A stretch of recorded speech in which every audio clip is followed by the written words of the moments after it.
OK. Alors, bonjour et bonsoir donc pour cette conférence euh, le titre me vient plus à l'esprit, c'est découvrir les cinq clés de la guérison de l'être ou quelque chose comme ça. Je m'excuse, je n'ai pas le titre en tête, j'avais d'autres choses que j'avais notées, puis bon, je ne me rappelle plus exactement du titre. Mais l'objectif de ça, c'est que finalement, il y a beaucoup de personnes qui m'avaient fait part lors de la dernière conférence qu'ils ne comprenaient pas très bien la nature de chacun des programmes qui étaient proposés, parce que ce sont des programmes qui se sont développés. C'est découvrir les 5 voies de la guérison de la pleine conscience intuitive. Merci, Sophie. Donc, cette conférence-là, finalement, a été donc réfléchie par rapport au fait que les gens me demandaient à quoi ça servait, donc ces programmes-là. Et je vais vous expliquer, en fait, quel est le cheminement qui m'a amené à ça, parce que, bon, moi, ça fait plus de 30 ans que je pratique la pleine conscience intuitive, qui s'appelait l'écoute imaginaire au départ, qui est devenue la pleine conscience intuitive, qui est une démarche pour faire un travail, pour développer son intuition, en fin de compte, pour être capable de voyager en soi et vers un partenaire, donc d'être en mesure de pouvoir développer son habileté intuitive pour lire son champ énergétique à soi, mais également celui d'une autre personne. Donc ça, c'est un élément qui est très important, puis qu'on combine avec la déprogrammation de la mémoire cellulaire, qui est une façon justement d'interagir avec les perceptions que l'on a pour déprogrammer, pour libérer ce qu'on peut appeler les programmations. Les programmations, qu'est-ce que c'est? Par exemple, je peux avoir en moi une blessure de mon enfance qui me fait comprendre que je me sens toujours abandonné. Alors, même si je n'ai plus 5 ans, par exemple, je porte en moi cet événement-là de l'âge de 5 ans que j'ai vécu et la déprogrammation va consister à aller voir cette mémoire-là en moi où je suis un partenaire puis de lui donner tout ce dont elle a besoin pour ne plus être prisonnière de cette programmation-là. C'est ce qu'on appelle la déprogrammation. Ça permet de faire quoi? Ça permet de libérer une forme d'empreinte psychique qui est figée dans notre espace, dans l'espace-temps, qui nous donne l'impression qu'on est constamment encore à l'âge de 5 ans, alors que finalement, lorsqu'on commence à déprogrammer, on libère cet aspect figé-là et on se donne accès à un potentiel évolutif. Plus on déprogramme, plus on constate que derrière ce sentiment d'expérience d'abandon se dissimulent des potentiels qui ne pouvaient pas avoir lieu parce qu'on les limitait par le fait qu'on était identifié au fait qu'on était abandonné. Alors, tout ça va finalement nous amener à amener cette notion d'accompagnement.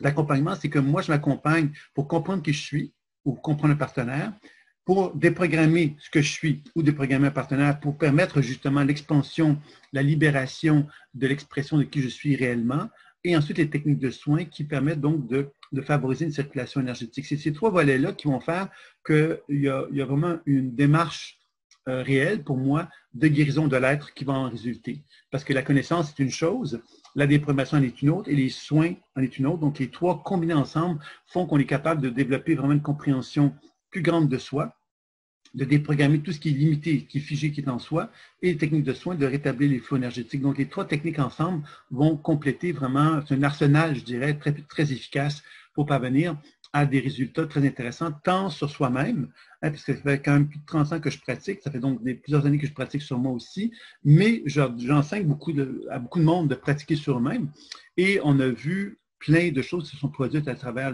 ces années-là. Vous l'avez sans doute compris. Hein? Il y a des gens qui sont auto-guéris de problématiques de santé, d'autres qui ont vraiment amené des grandes transformations dans leur vie au niveau émotionnel, etc. Donc, ça m'a amené progressivement à vouloir proposer finalement diverses voies thérapeutiques pour faire comme un genre de clé en main, c'est-à-dire qu'une personne qui a un besoin particulier, mais qu'on puisse lui proposer un programme qui est justement un programme un peu plus menu qu'une formation plus importante et qui permette aux gens de pouvoir justement découvrir quelque part comment ils peuvent être accompagnés. Et c'est ça un petit peu qu'on va essayer de découvrir ensemble. Alors, dans un premier temps, donc, cette pleine conscience-là intuitive, elle permet c'est donc ces 3 outils, ces 3 volets dont j'ai parlé tantôt, donc la lecture intuitive, la déprogrammation et les soins, qui sont vraiment des éléments fondamentaux. Puis, qu'est-ce qui amène aujourd'hui ces programmes-là? C'est qu'il y a tout un développement des neurosciences, de la physique quantique, qui nous amène justement à se prendre conscience dans un premier temps que notre cerveau peut se déployer d'une façon véritable, d'une façon vraiment expansive, à travers la méditation, à travers l'alimentation, à travers, il y a plusieurs scientifiques, plusieurs neuroscientifiques qui se sont intéressés justement à la méditation, aux vertus de la méditation, aux vertus de la cohérence cardiaque également, et qui démontrent justement que quand on médite régulièrement, quand on développe la cohérence cardiaque régulièrement, on arrive justement à développer ce qu'on peut appeler l'intelligence émotionnelle, C'est-à-dire que je ne deviens plus connecté avec moi, avec mes émotions, mais je deviens plus connecté avec ma capacité aussi de comprendre les autres. Donc, ça favorise ce que j'appellerais moi l'humanité, c'est-à-dire que ça favorise l'être humain que je suis, être humain par rapport à d'autres êtres humains. Je suis plus dans un rapport de force, je suis dans un rapport de collaboration. Et c'est certain que les neurosciences, elles nous amènent, elles nous éduquent en quelque sorte vers un monde meilleur. Et ce monde meilleur-là existait bien avant, c'est-à-dire que dans les traditions indiennes, les grandes traditions spirituelles, on avait bien compris à quelque part que la méditation permettait d'améliorer l'être humain. On avait bien compris que les respirations, le pranayama permettait de développer l'être humain que nous sommes. Donc, à quelque part, la neuroscience vient confirmer ce que l'on savait déjà, sauf que les neurosciences permettent de l'expliquer scientifiquement. Donc, en reconnaissant, par exemple, que dans le cas de la cohérence cardiaque, par exemple, on a reconnu que le cœur et le cerveau avaient des ramifications nerveuses. Alors, ce qui venait comme expliquer pourquoi le pranayama, justement, avait des vertus thérapeutiques très intéressantes et très essentielles. Et évidemment, le volet qui nous manque, je l'appelle comme ça au niveau des neurosciences et de la physique quantique, c'est l'aspect intuitif. L'aspect intuitif n'est pas encore, on n'a pas encore réussi à donner à quelque part une vertu humaine, on va l'appeler comme ça, une vertu thérapeutique à l'intuition, c'est-à-dire qu'on n'a pas encore reconnu que l'intuition pourrait être un élément de transformation chez l'être humain d'une façon significative. On va parler donc de la méditation. On va parler quelque part que la méditation peut favoriser l'intuition. On peut parler de la cohérence cardiaque qui peut favoriser aussi l'intuition, mais on n'est pas encore arrivé à l'étape de se dire, mais comment fonctionne l'intuition?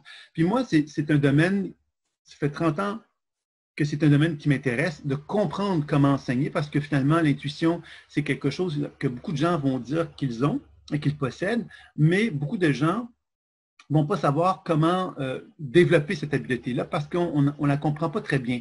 On va souvent attribuer l'intuition à quelque chose de particulier. Hein? C'est comme dans des circonstances. Des fois, je suis intuitif, des fois, je ne le suis pas. Et on a tendance à oublier quelque part que pour développer son intuition, il faut passer par des bases finalement pédagogiques, j'irais jusqu'à dire. Et ces bases pédagogiques-là, finalement, sont dans le même ordre d'idée que comme quand on parle de la cohérence cardiaque, par exemple, on va dire, mais pour faire de la cohérence cardiaque, il faut développer une certaine respiration, il faut pratiquer régulièrement, etc. Dans la méditation, la même chose. Donc, par rapport à l'aspect intuition, c'est exactement la même chose qu'il faut comprendre, c'est que l'intuition est une pratique qui peut s'apparenter à la méditation. Elle est plus active parce que quand je médite, je suis dans un état de passivité et je suis plus observateur.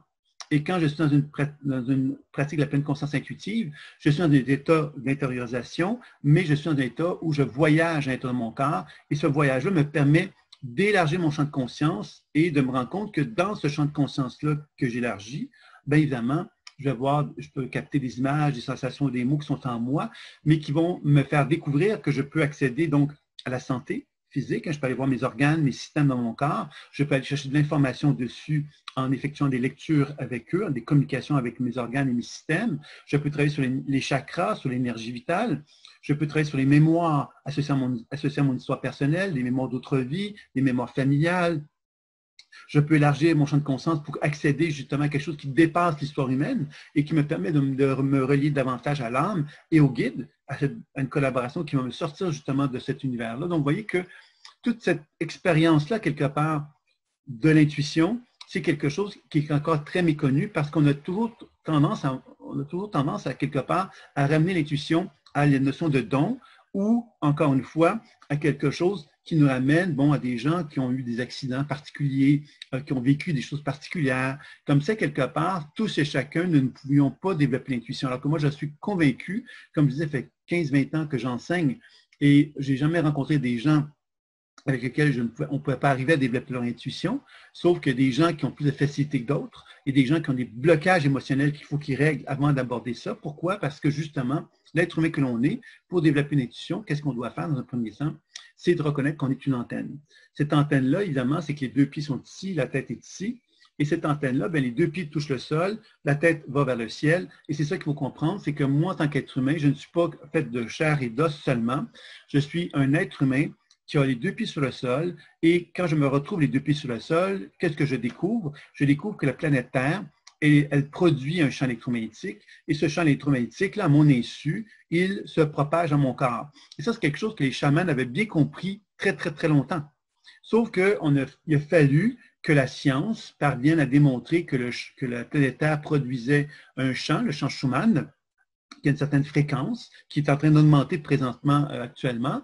Et pourquoi, quelque part, ce changement-là est là? Mais quelque part, parce qu'il y a une forme d'énergie que la Terre elle émet, parce qu'elle est un organisme vivant. Cet organisme vivant me donne la vie. Elle me donne l'opportunité de ressentir la vie, de pouvoir, quelque part, libérer mon acidité dans la Terre et de pouvoir bénéficier d'un champ électromagnétique tellurique qui va simplement me permettre de développer une position d'enracinement. L'enracinement, qu'est-ce que c'est? C'est ma capacité d'être présent sur Terre et de recharger mes batteries. Parce que moi, je suis convaincu que la relation que j'ai avec l'énergie de la Terre est une relation de régénération. C'est-à-dire que plus je me connecte avec la Terre, plus l'énergie de la Terre me remplit d'énergie pour que mes batteries, mes glandes surrénales, entre autres, deviennent vitales et que parce qu'elles sont vitales, je peux finalement faire de ma vie, de mes journées, quelque chose de beaucoup plus puissant parce que justement, je vais me sentir connecté avec une vitalité que la Terre me procure.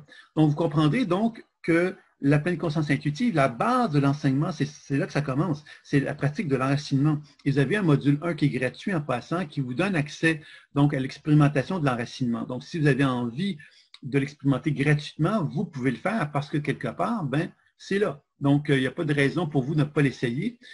Et moi, je conseille de le pratiquer 7 jours d'affilée, l'enracinement, et de noter dans un petit journal intime ce que l'on expérimente pendant les 7 jours. Ça nous permet donc de pouvoir par nous-mêmes constater est-ce que ça me fait du bien ou est-ce que ça ne me fait pas du bien. Est-ce que ça fait quelque chose, que ça génère des changements en moi, etc. Donc, la pratique de l'enracinement, c'est ma relation avec l'énergie de la Terre que je viens de nommer, c'est-à-dire que je vais utiliser mon imaginaire pour faire venir à moi l'énergie de la Terre dans mes pieds, dans mes chevilles, dans mes mollets, dans mes genoux, et je vais vraiment apprendre à accompagner ce mouvement de l'énergie de la Terre dans mon corps. Pourquoi? Parce que je dois comprendre une chose. Moi, je veux bien quelque part cette énergie de la Terre dans mon corps. Sauf que quand je commence à pratiquer l'énergie de la Terre d'une façon consciente, je constate que cette énergie de la Terre peut, même si je le veux, peut avoir la difficulté à circuler en moi pour toutes sortes de raisons.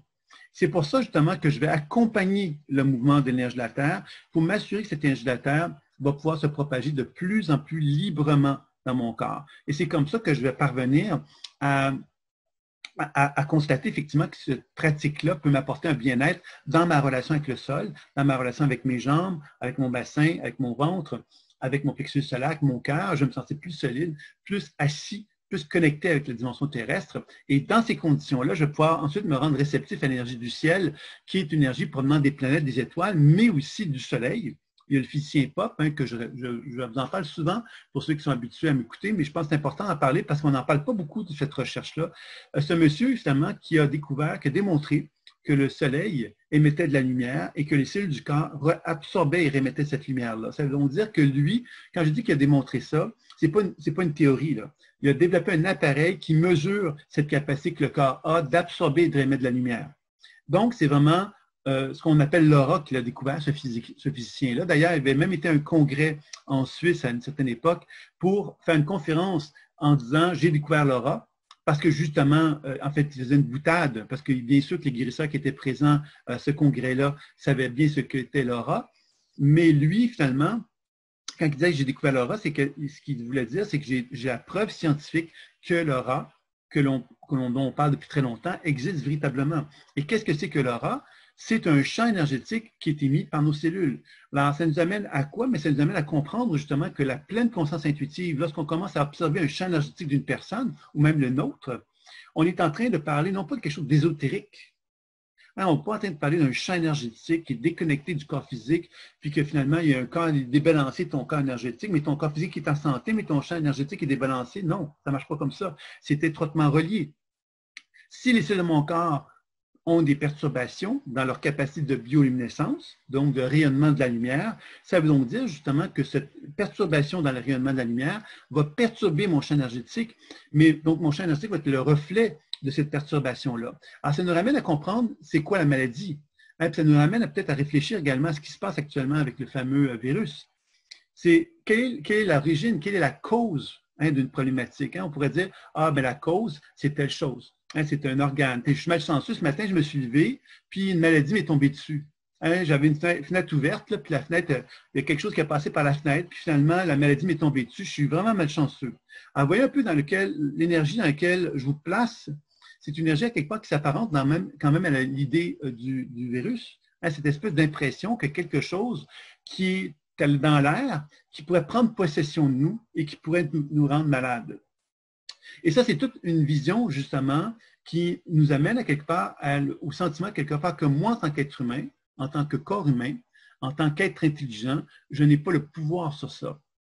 Donc, c'est là qu'il faut se ramener justement à ces notions, à quelque part, de l'énergétique, qui nous rappellent que si moi, je suis bien enraciné, je me relie à la terre, je me relie à l'énergie du ciel, bien, quelque part, je renforce mon système, mon corps, et je me donne l'opportunité de pouvoir être dans une position que la physique quantique nomme négantropie. Ça veut dire quoi la négantropie? C'est un grand mot. C'est chic dans un salon de pouvoir lancer ça. Moi, ça m'amuse à chaque fois. Puis même dans les conférences, j'en ai fait beaucoup de conférences. Puis je sors ce mot-là à un moment donné pour impressionner tout le monde. Et puis tout le monde son bouche bée. Hein? Parce qu'effectivement, personne ne connaît ce terme-là. Alors que c'est un terme qu'on entend quand même de plus en plus fréquemment. Donc, négantropie. Alors, négantropie, ça veut dire quoi? Ça veut dire la non-usure. C'est important ce terme-là. Si on parle de la santé, la non-usure, ça veut donc dire que moi, je suis une antenne et que l'énergie de la Terre circule en moi d'une façon fluide et harmonieuse. L'énergie du ciel circule en moi d'une façon fluide et harmonieuse. Ce qui veut donc dire que l'énergie circule à travers moi d'une façon fluide et harmonieuse. Ça veut dire quoi? Ça veut dire qu'il n'y a pas de friction, il n'y a pas d'usure, il y en a le minimum. Ça veut donc dire que mon corps fonctionne optimalement. Ça veut dire quoi dans les faits? Ça veut dire qu'avec le temps, mon corps va vieillir moins rapidement qu'un corps dans lequel il y aurait plein de friction. Qu'est-ce que c'est qu'un corps qui est plein de friction? C'est un corps dans lequel on va dire qu'il est anthropique. Entropie, c'est le contraire de négantropie. L'entropie, c'est quoi? C'est que moi, je suis debout sur le sol et il y a de l'énergie qui circule en moi, et puis là, oups, il y a des blocages. L'énergie ne circule pas. Pourquoi elle ne circule pas? Parce qu'il y a des tensions, parce qu'il y a des blessures émotionnelles. Il y a plein de choses à quelque part qui vont faire que l'énergie ne va pas fluidement circuler dans mon corps. Et dans ce manque de fluidité-là, bien, pour que moi je sois capable de fonctionner, je vais devoir faire des tensions, je vais devoir faire des frictions, je vais devoir faire des efforts pour être capable de paraître en santé. De paraître en santé, c'est-à-dire que mon corps va fonctionner même si mon champ énergétique est perturbé. Et ça, c'est ça qu'il faut comprendre. C'est que quand on parle de maladie, on comprend bien quelque part que la maladie, c'est une conséquence de quelque chose. Une conséquence d'un dysfonctionnement qui a une certaine durée dans le temps passé avant qu'il puisse se manifester dans le monde concret. Donc, quand on regarde le champ énergétique d'une personne, ou quand on regarde son propre champ énergétique et qu'on voyage à l'intérieur de soi pour observer cette qualité biolumineuse qui est dans notre corps, on est en train de faire de la prévention. Alors, c'est intéressant cette notion de prévention parce qu'on n'est plus en train de parler de maladie. Parce que la maladie, à quelque part, ça appartient au monde médical, d'une part, et ça met en évidence, quelque part, une façon de fonctionner qui, à mon sens, à moi, dans quelques années, sera vue comme quelque chose de très, très ancien.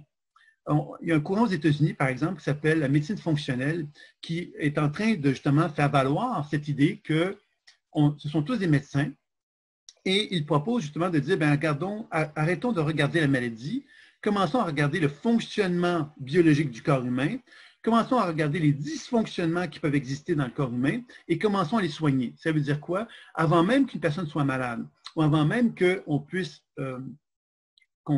à quelque part être confronté à la maladie, on puisse prévenir ces choses-là pour que la personne soit en santé le plus longtemps possible. Donc, il y a tout un courant de non-vieillissement, c'est-à-dire anti-aging, hein, c'est-à-dire la volonté que l'on a de favoriser, faire en sorte que le corps vieillisse le moins rapidement possible.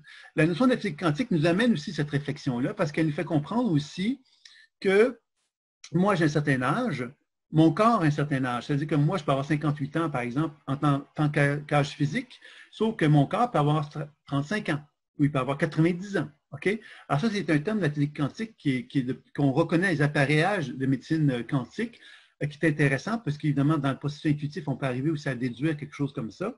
C'est-à-dire qu'une personne qui est très anthropique, qui est pleine d'entropie en elle, qui est pleine de perturbations, n'est pas malade. Sauf que si elle reste dans l'état dans lequel elle se trouve, elle va éventuellement développer une maladie parce que l'entropie va l'user. L'user, donc, à quelque part, ça veut donc dire qu'il y a une question de gestion. Gérer son être. Gérer son être, c'est de quelle façon que moi, je peux m'assurer que je sois en santé le plus longtemps possible, plutôt que d'attendre que je tombe malade. Vous voyez la différence? Attendre que je tombe malade, c'est inéluctable avec cette idée que, justement, je n'ai pas le choix de tomber malade. Maintenant, si je favorise la santé, bien, quelque part, je donne de meilleures chances à mon corps de pouvoir justement être capable de faire face à des traumatismes, à des perturbations, etc. Parce que moi, j'aurais compris que j'ai un rôle à jouer là-dedans. Ça, c'est vraiment, vraiment important, cette notion-là, parce que justement, tous les programmes que j'ai mis en place d'enseignement ont pour objectif d'amener cette réflexion-là, justement. Et le premier programme dont je vais vous parler, c'est celui d'auto-guérison, parce que c'est un programme, justement, qui a été mis en place dans cette idée de dire à des gens, ben, regarde, tu as un problème de santé, on va donc te prendre par la main, puis on va te montrer quelque part comment tu peux t'auto-guérir. Alors, comment t'auto-guérir, quelque part, bien, on l'a compris, l'enracinement est vraiment fondamental. C'est la pratique de base que vous pouvez faire expérimenter gratuitement si vous le souhaitez dans le module que vous avez accès sur le site thérapieintuitive.com. Ensuite, après avoir l'enracinement, bien évidemment, l'enracinement a plusieurs propriétés. Ça nous rend plus vivants, ça nous connecte justement avec cette idée qu'on est une antenne qui vibre de partout. Et plus je vibre de partout, plus ça veut donc dire que je suis dans une position de verticalité. Verticalité, c'est je me tiens debout. Horizontalité, c'est que je suis en résonance avec l'extérieur. Présentement, si on regarde le monde actuellement, comment il fonctionne, quand on regarde sur Facebook et tout ça, on se rend bien compte que l'être humain est dans un processus non pas de verticalité. On n'est pas dans une position d'objectivité. On n'est pas dans une position de témoin. On est dans une position, quelque part, de réaction à ce qui se passe autour de soi. On juge les autres. Hein, ceux-là sont contre les masques, ceux-là sont pour les masques. Moi, je suis contre, moi, je suis pour. Et il y a cette espèce de tension importante qui se vit à travers ça parce qu'on n'est pas dans une position d'alignement. La position d'alignement, quelque part, c'est celui qui est serein et qui n'est pas en réaction perpétuellement parlant avec le monde extérieur parce que, justement, il laisse en lui, finalement, une position de témoin où il apprend simplement à regarder les différents points de vue sans avoir à réagir, sans avoir même à intervenir ou à devoir dire c'est ça la vérité ou c'est pas ça la vérité. C'est simplement quelque part un apprentissage justement d'accompagner la vie qui est en lui et de s'assurer que cette vie-là, ben, elle soit la mieux valorisée dans son propre être. C'est ça quelque part que l'enracinement va nous permettre de faire.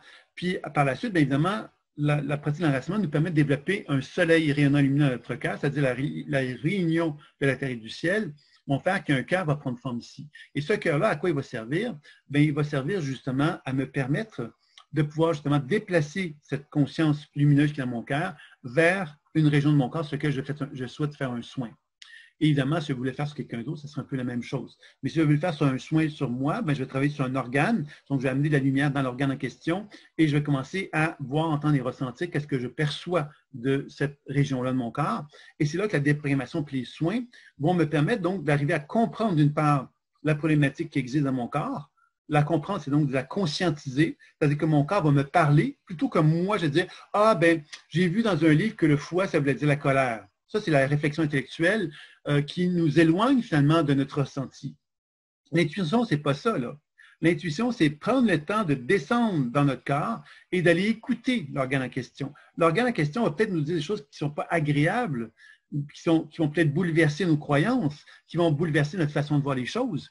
Mais si on est capable de faire confiance à ce processus intuitif-là, bien, on commence à développer véritablement ce que j'appelle une forme d'intelligence. Une intelligence qui nous dépasse parce que c'est une intelligence qui nous relie au ciel, qui nous relie à l'univers, qui nous relie aux lois de l'univers, finalement. Et comme l'être humain, jusqu'à maintenant, a refusé ces lois de l'univers-là, c'est pas pour rien que l'intuition est si peu encore reconnue aujourd'hui dans le monde, c'est parce que, justement, l'intuition est une porte d'entrée vers un monde, une énergie, quelque chose de plus grand que soi, qui nous fait peur, parce que ça nous oblige à devoir nous rappeler qu'il va falloir se conformer à ça, à un moment donné. Et ça c'est inévitable. C'est-à-dire que la maturité humaine va nous amener un jour ou l'autre à se dire, ben voilà, nous avons le devoir de nous adapter à une force qui est plus grande que la nôtre et qui est notre origine, en fin de compte.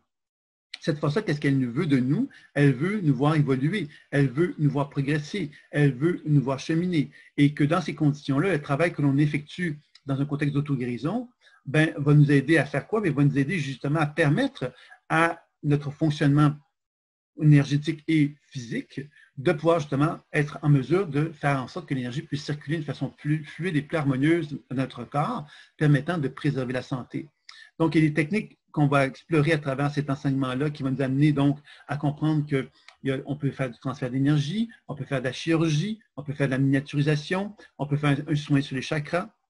Il y a plein de techniques, finalement, qui sont toutes en liaison avec des interactions avec notre corps. C'est-à-dire que je ne suis pas en train d'observer simplement mon genou, je vais interagir avec lui par des actions. Et ces actions-là vont avoir pour objectif, donc, de régulariser la circulation énergétique dans mon genou.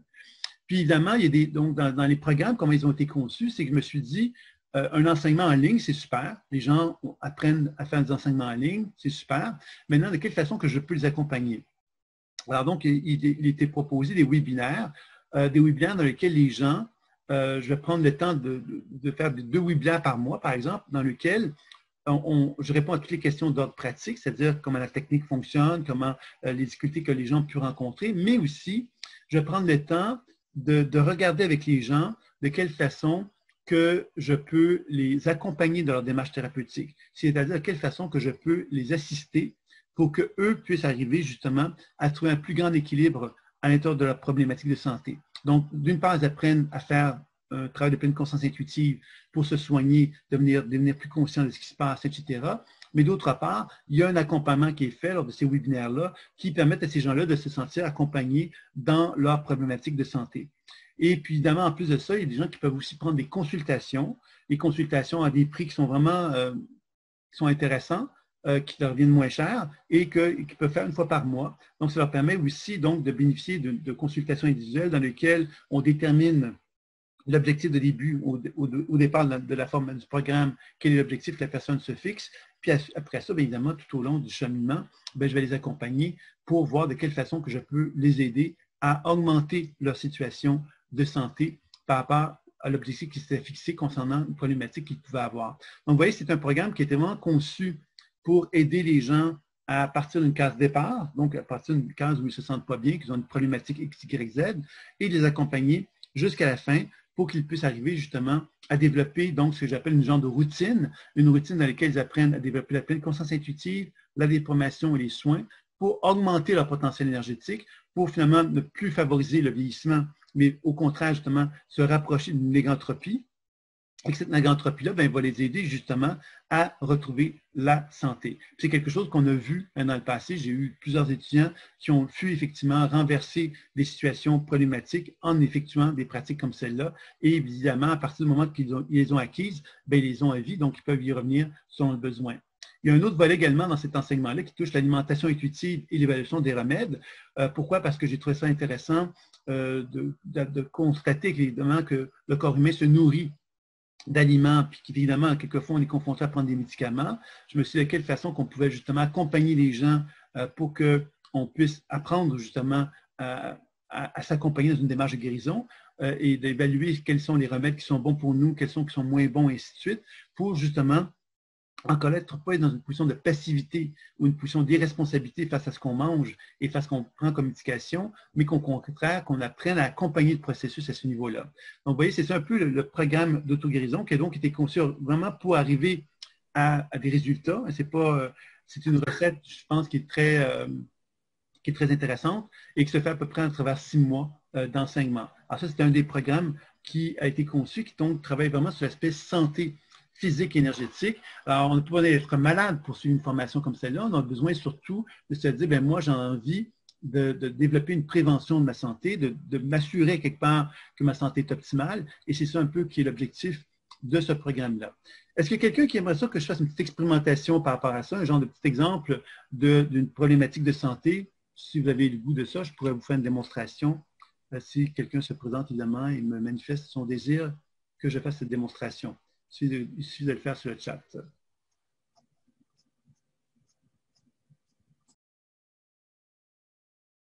Joanne Gagné qui me fait la demande. As-tu quelque chose de particulier que tu aimerais que je regarde, Joanne?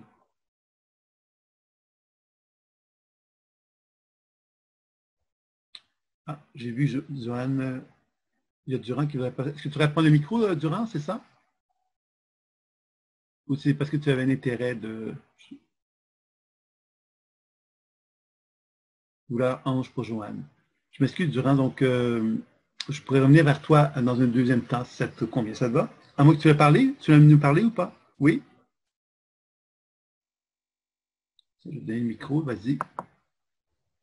Ah, je peux faire ça. Je ne suis pas habitué de donner la parole, en fin de compte. Je me rends compte que c'est plus compliqué que je pensais. Bon, ben écoute. Ah, ça ne marche pas. Ah, ça y est, ça marche. Voilà, OK. Oui, non, il n'y a pas de souci. Non? OK, c'est bon? OK. Mais oui, oui, Revenons vers après, ton oui, dessus. non, non, pas de problème. OK. Je vais faire donc remettre le son, fermer le son au niveau. Excuse-moi. OK, alors, donc c'est Joanne qui s'était manifestée donc pour un douleur à la hanche. Alors, alors, évidemment, comment on va procéder dans un contexte comme ça? Évidemment, douleur à la hanche, c'est une région, c'est localisé. Donc, je prends le temps de regarder Joanne à ce niveau-là.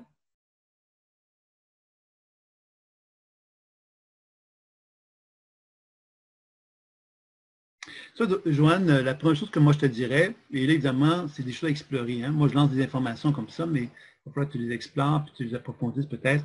La première chose que je te dirais au niveau de la hanche, c'est le côlon, le système digestif. Moi, j'ai l'impression qu'il y a un nettoyage à faire au niveau du système digestif.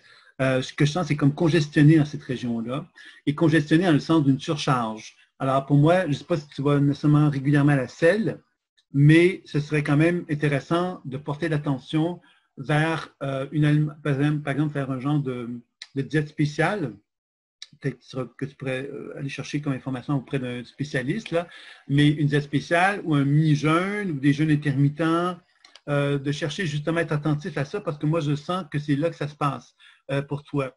Un peu comme quelqu'un, je vais approfondir au niveau psycho-émotionnel cette fois-ci, là, qui ne se sent pas respecté, tu vois, et qui a l'impression justement qu'il faut toujours quelque part qu'elle se contienne. Se contenir, ça veut dire quoi? Mais ça veut dire se sentir toujours obligé quelque part de ne pas avoir le droit de prendre place. Hein. Quand on est à nos jambes, on est deux pieds sur le sol, puis on prend une position de fermeté, de force, de puissance. On est capable donc d'affirmer qui on est. Mais quand on n'a pas le sentiment de ne pas avoir le droit, ben, l'énergie, elle n'habite pas nos jambes.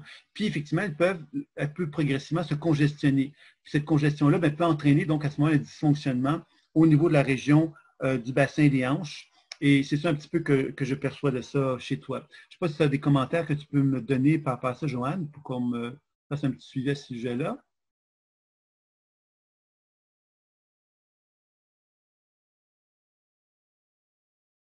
Tu vois, puis là, j'approfondis un petit peu, Joanne, en attendant que ça fait beaucoup de sens, OK? Tu vois, ce que je te dirais, c'est que si tu travailles sur ton système digestif maintenant, puis un nettoyage se fait, ça, c'est la déprogrammation. La déprogrammation, c'est qu'on fait une intervention qui libère quelque chose. On libère dans l'immédiat.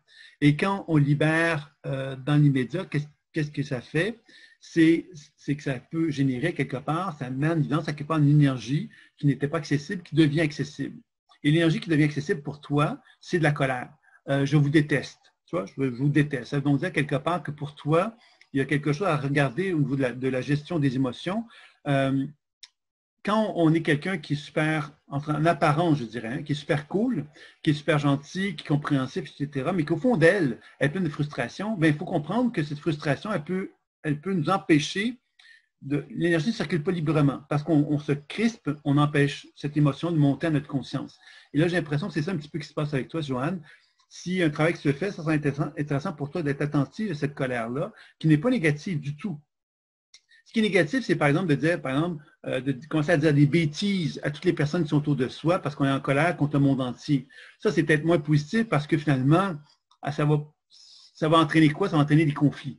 Alors que finalement, si on est capable de reconnaître qu'on est en colère, mais la colère, mais effectivement, on peut donner une déclaration auprès des gens autour de soi en se disant, oyez, oyez les amis, je suis en train de faire un travail sur moi, je prends conscience hein, que je me suis mal comporté avec moi-même pendant X temps. Notez ce que je viens de dire, je me suis mal comporté avec moi-même depuis un certain temps. Je ne suis pas en train de dire, vous avez été ceci, vous avez été cela, vous m'avez fait ça. Non, je suis en train de me dire, je me suis mal comporté avec moi-même. C'est donc dire, je me responsabilise parce que j'ai toléré des choses qui étaient de l'ordre de l'inacceptable par rapport à mon entourage. Donc, si je deviens responsable, je ne suis pas en train de pointer du doigt personne. Je suis en train de pointer du doigt vers moi en disant ces gens-là, mais dorénavant, hein, je ne me suis pas bien respecté dans le passé, mais dorénavant, je vais commencer justement à faire un changement qui va me donner l'opportunité de me sentir plus en paix en moi-même. Voici les changements que je propose et je veux vous aviser de ça parce que vous allez constater donc que je vais être différent dans ma façon de me comporter envers vous. Ce n'est pas contre vous que je le fais, c'est pour moi. Alors en faisant ça, bien, voyez, on est en train de se donner la possibilité de se responsabiliser. Et se responsabiliser, ça veut donc dire quelque part de dire aux gens, regardez, je ne suis pas contre vous, je suis avec moi et je reconnais quelque part mon envie de prendre ma place dans ma propre vie. Alors, tu vois, Joanne, c'est ça un petit peu que je proposerais. Je ne sais pas ce que tu en penses. Donc, Marie-Christine qui me dit j'ai le sentiment que les mots, les explications de Joanne me correspondent exactement. Oui, c'est certainement quelque part bien possible, mais dans l'esprit de groupe, hein, qu'on ait des résonances qui puissent se faire. Joanne qui me dit oui, je comprends, mais pas facile d'oser parler. C'est sûr. Et ce que je t'inviterais à faire à ce moment-là, bien évidemment, c'est avoir un petit journal intime dans lequel tu prends le temps de noter toi, de te parler à toi. Tu sais, n'es pas obligé de le faire aux autres pour commencer. Commencer à te parler à toi, c'est commencer à te familiariser avec ce que tu portes en toi. Par exemple, cette fameuse colère qu'on a vue qui est là, ben, si tu commences à prendre le temps de t'en parler ouvertement toi-même, ben, ça risque de t'amener dans une position où tu vas te sentir plus dégagé envers ton entourage. Et je pense que ça peut être une chose, un élément gagnant pour toi à ce niveau-là. Qu'est-ce que tu en penses, toi, de ça, Joanne? Il y a quelqu'un qui a un micro ouvert, je cherche. Voilà. Il y a quelqu'un qui a un micro ouvert, mais je n'arrive pas à le trouver là. Voilà. Donc, tu me dis, Joanne, si ça te convient, ça va? OK, voilà. OK, bien évidemment, là, je vois qu'il y a d'autres gens qui me disent qu'il y a des problèmes de santé. C'est sûr que là, j'aimerais ça peut-être aborder d'autres sujets, puis on reviendra sur des démonstrations après, parce que justement, bon, le temps passe d'une part, puis aussi, c'est que l'idée, c'est de vous donner un petit peu un aperçu, puis c'était ça qui était les demandes qui m'avaient été faites. Alors, donc, c'était le programme Auto-guérison. Vous avez vu un petit peu qu'à l'intérieur de peu de temps, on arrive à pouvoir aller chercher de l'information assez rapidement. Joanne qui me dit, je le fais de me voir en colère et j'essaie de faire en sorte que ça change. Oui, bien c'est ça. Maintenant, ça change. Pour que ça change, c'est pas de ne pas être en colère. Hein? Pour que ça change, c'est assumer la colère. Assumer la colère, c'est que si je suis en colère contre quelque chose, mais si ma colère est répétitive, ça veut donc dire que je ne règle pas le problème.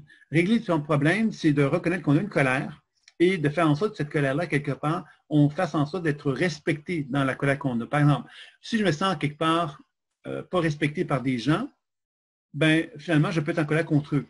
Et cette colère-là, évidemment, pourrait entraîner de la frustration, etc. Maintenant, si je prends conscience de ma responsabilité par rapport à cette colère-là, je vais me dire, OK, pendant X temps, je me rends compte, pendant X temps, je ne me suis pas senti respecté, je ne me suis pas respecté.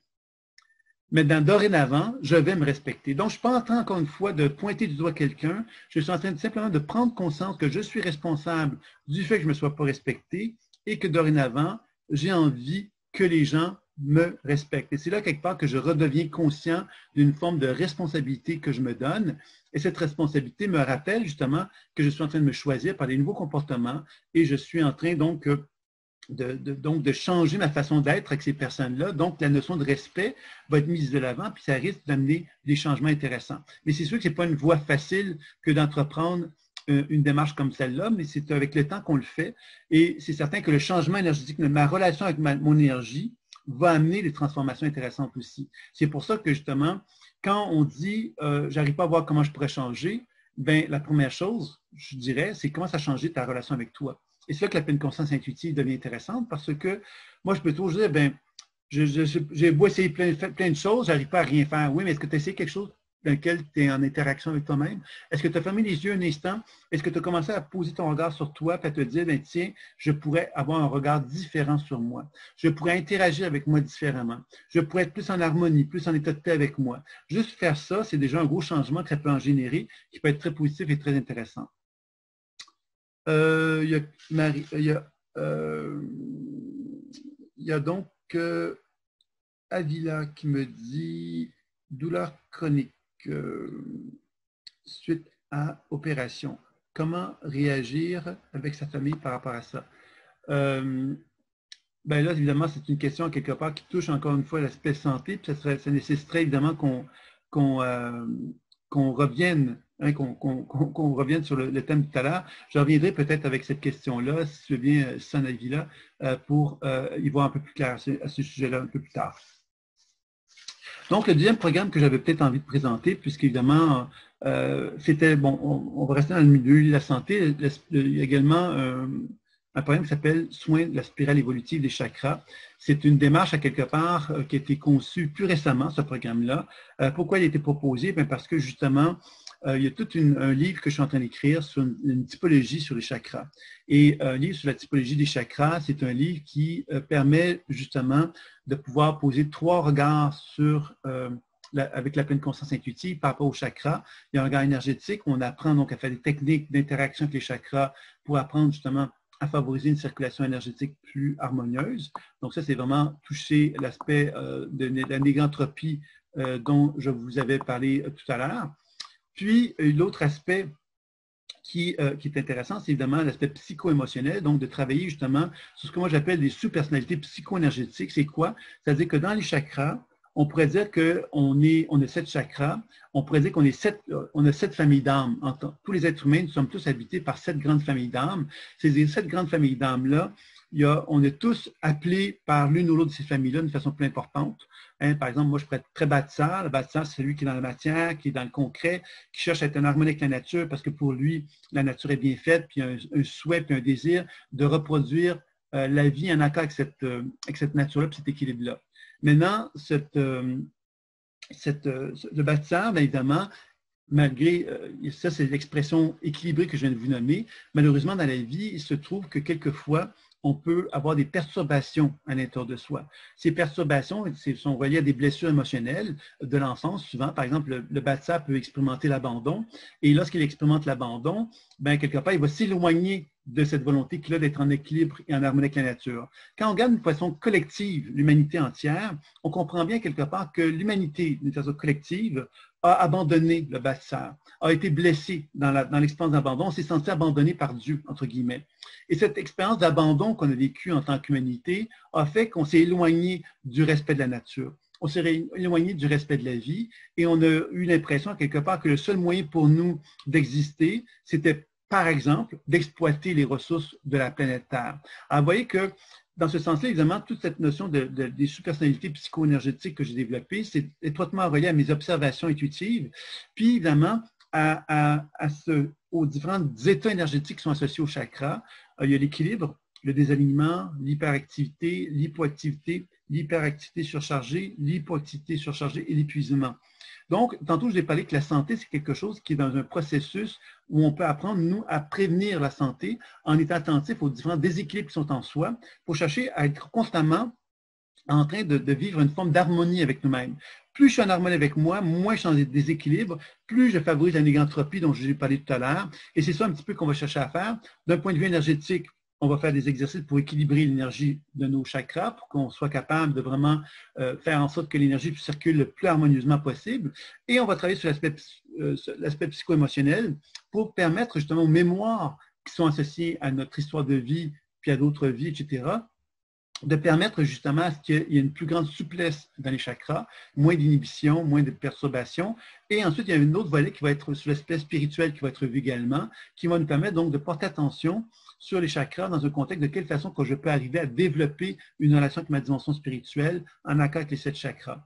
Donc, vous voyez que le programme sur la spirale évolutive des chakras va me permettre donc d'apprendre à vraiment travailler sur les chakras sur 3 niveaux en même temps, énergétique, psycho-émotionnel et spirituel, pour permettre justement à un épanouissement de l'être à prendre forme. Et c'est ça qui va être vu dans ce programme-là sur les chakras. Alors évidemment, comme je vous ai parlé d'auto-guérison, je ne dois peut-être pas revenir sur les chakras tout de suite. On va revenir vers d'autres, je parle de démonstration, je vais faire une démonstration sur un programme qui suit celui-là pour qu'on puisse voir ensemble les palettes de couleurs, disons, qui sont associées au programme que je propose. Le troisième programme qui est proposé, c'est identifier sa mission de vie et transformation de l'être. Alors, c'est un programme qui est tout récent, celui-là. C'est un programme que j'ai développé avec une volonté, j'en ai parlé un petit peu, de cette notion de responsabilité. Identifier sa mission de vie, ça veut dire quoi? Ça veut donc dire être capable de reconnaître ces 7 grandes familles d'âmes-là et de constater que chez tout être humain, on a, dans notre évolution, un chakra qui est dominant, ou un chakra quelque part qui perturbe, qui empêche l'expression de l'être que nous sommes. Et cette étude-là va nous permettre donc d'accompagner un partenaire dans ce programme-là pour l'amener à prendre conscience, d'une part, c'est quoi sa mission de vie. Et cette mission de vie-là, ce n'est pas la mission de vie dans le sens, j'ai une mission de vie, c'est la même mission de vie jusqu'à la fin des temps. Non, c'est une mission de vie qui peut être passagère parce que ça fait partie des phases d'un développement de l'être humain. Donc, j'ai peut-être une phase d'évolution actuellement qui m'oblige à faire un travail sur un chakra très spécifiquement et qui va m'amener vers un autre travail plus profond qui va m'amener ainsi de suite à évoluer, progresser, cheminer. Donc, ça va être identifier sa mission de vie sur laquelle on travaille actuellement et ensuite de voir qu'est-ce qui m'empêche de permettre à cette mission de vie-là de se manifester. Ensuite, évidemment, d'évaluer à quelque part quelles sont les étapes qui vont me permettre de me réaliser. Puis ensuite, faire la déclaration. Déclaration, j'en ai parlé un petit peu, c'est cette capacité que j'ai de reconnaître, de faire un constat que je suis en train de vivre un changement dans ma vie. Le changement est directement relié au fait que des comportements anciens qui ne me conviennent plus et que parce qu'ils ne me conviennent plus, je vais donc développer une responsabilité dans ma propre vie pour me dire, ben voilà, j'ai envie de prendre un autre chemin, une autre voie que celui que j'avais fait jusqu'à maintenant, et ainsi de suite. Alors, c'est ça qui va m'amener justement vers cette notion de transformation de l'être. Dans ce programme-là, il y a également tout un enseignement sur l'élever sa fréquence. Comment peut-on élever sa fréquence pour justement se libérer de... On parle de la loi de l'attraction souvent. La loi de l'attraction me rappelle que moi, si la vie me remet sur mon passage, sur ma route, elle me met en contact avec des choses et selon comment moi je vais réagir à ce qui va se manifester à moi, ben, je vais raisonner ou pas. Alors, l'idée de la loi d'attraction, c'est que plus j'apprends, moi, à me reconnaître le focus que j'ai envie, l'image que j'ai envie, l'expression ultime de ce que je suis, plus je travaille là-dessus, plus j'apprends justement à élever mes fréquences, puis à me libérer progressivement des fréquences plus basses et de pouvoir me permettre d'évoluer progressivement d'une façon de plus en plus importante. Puis un autre module également qui est proposé dans cet enseignement-là, qui s'appelle Mission de vie et libération émotionnelle, dans lequel, encore là, on travaille sur la mission de vie, mais dans un contexte où on va travailler davantage sur la dimension émotionnelle. Donc, c'est un enseignement complémentaire avec les deux précédents que je vous avais parlé. Alors, vous voyez que cet enseignement-là, pourquoi il a été conçu? Mais c'est certainement pour identifier sa mission de vie, identifier quelque part qu'est-ce qu'on peut faire pour amener une transformation dans un laps de temps court, parce que c'est ça l'objectif de cet enseignement-là, de vous amener à renouer contact avec un alignement de votre être d'une façon plus significative et plus importante. Alors, si vous voulez bien, je vais vous proposer effectivement une petite démonstration sur celui-là. Une question qui est posée par Valérie. Mon chakra dominant est le plexus solaire lié au mental et aux émotions, si mes souvenirs sont bons. Oui puis non. C'est-à-dire que mon chakra dominant est le plexus solaire. Je te dirais, je ne sais pas sur quoi tu te bases pour dire ça. Moi, j'avais fait un quiz, entre autres, qui est gratuit pour ceux qui sont intéressés, qui permet d'identifier le chakra dominant. Donc, le chakra dominant, c'est, par exemple, le plexus solaire dans ton cas, par exemple, c'est possible. Et le plexus solaire, bien évidemment, c'est en relation avec le guerrier. Alors, le guerrier, quelque part, bien évidemment, quand on commence à comprendre que le guerrier, c'est donc une énergie, effectivement, qui peut être équilibrée. Le guerrier, qu'est-ce que c'est? C'est un être qui a une puissance, qui a une force, mais qui cherche à collaborer avec les gens. Il ne va pas chercher à écraser les autres. Alors qu'on sait qu'avec la blessure de l'humiliation, le guerrier va devenir effectivement quelqu'un de dominant ou de dominé. Alors, vous voyez, on va perdre la position de collaboration pour chercher à contrôler. C'est ce qu'on vit dans la société actuellement, encore une fois. Hein. On sait que la société est faite de gens qui sont dominants et qui sont dominés. Et c'est malheureux, mais c'est comme ça, quelque part, qu'on retrouve la société telle qu'on la conçoit aujourd'hui.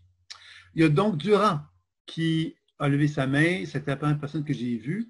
Donc, Durand, si tu veux bien, quelque part, on va donc, je peux regarder un petit peu par rapport à la mission de vie. Qu'est-ce qui ressort de toi? Donc, comment je vais faire? C'est que je vais simplement prendre le temps de faire un mouvement ascendant et descendant dans la structure au niveau des chakras et je vais voir à ce moment-là quel est le chakra qui apparaît le plus dominant et je vais t'en parler à ce moment-là. On va faire ça comme ça. Comme je disais tantôt, ce n'est pas la mission de vie dans le sens, j'ai une mission de vie, c'est la seule et unique mission de vie dans ma vie, non. C'est plus de mettre en évidence les zones de perturbation qui sont en moi et où l'énergie peut être perturbée, puis où je peux, moi, faire un travail pour apprendre à renouer contact avec un équilibre plus grand. C'est un peu comme ça que je dirais ça. OK, donc voilà. Donc, tu vas, on est prêt, Durand, ça va? OK.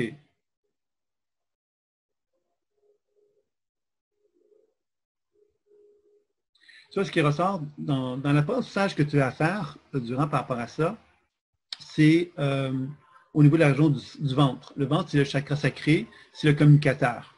Alors, la mission de vie du communicateur, qu'est-ce que c'est? C'est l'authenticité. L'authenticité. Le communicateur recherche l'authenticité tant pour lui-même que pour les autres.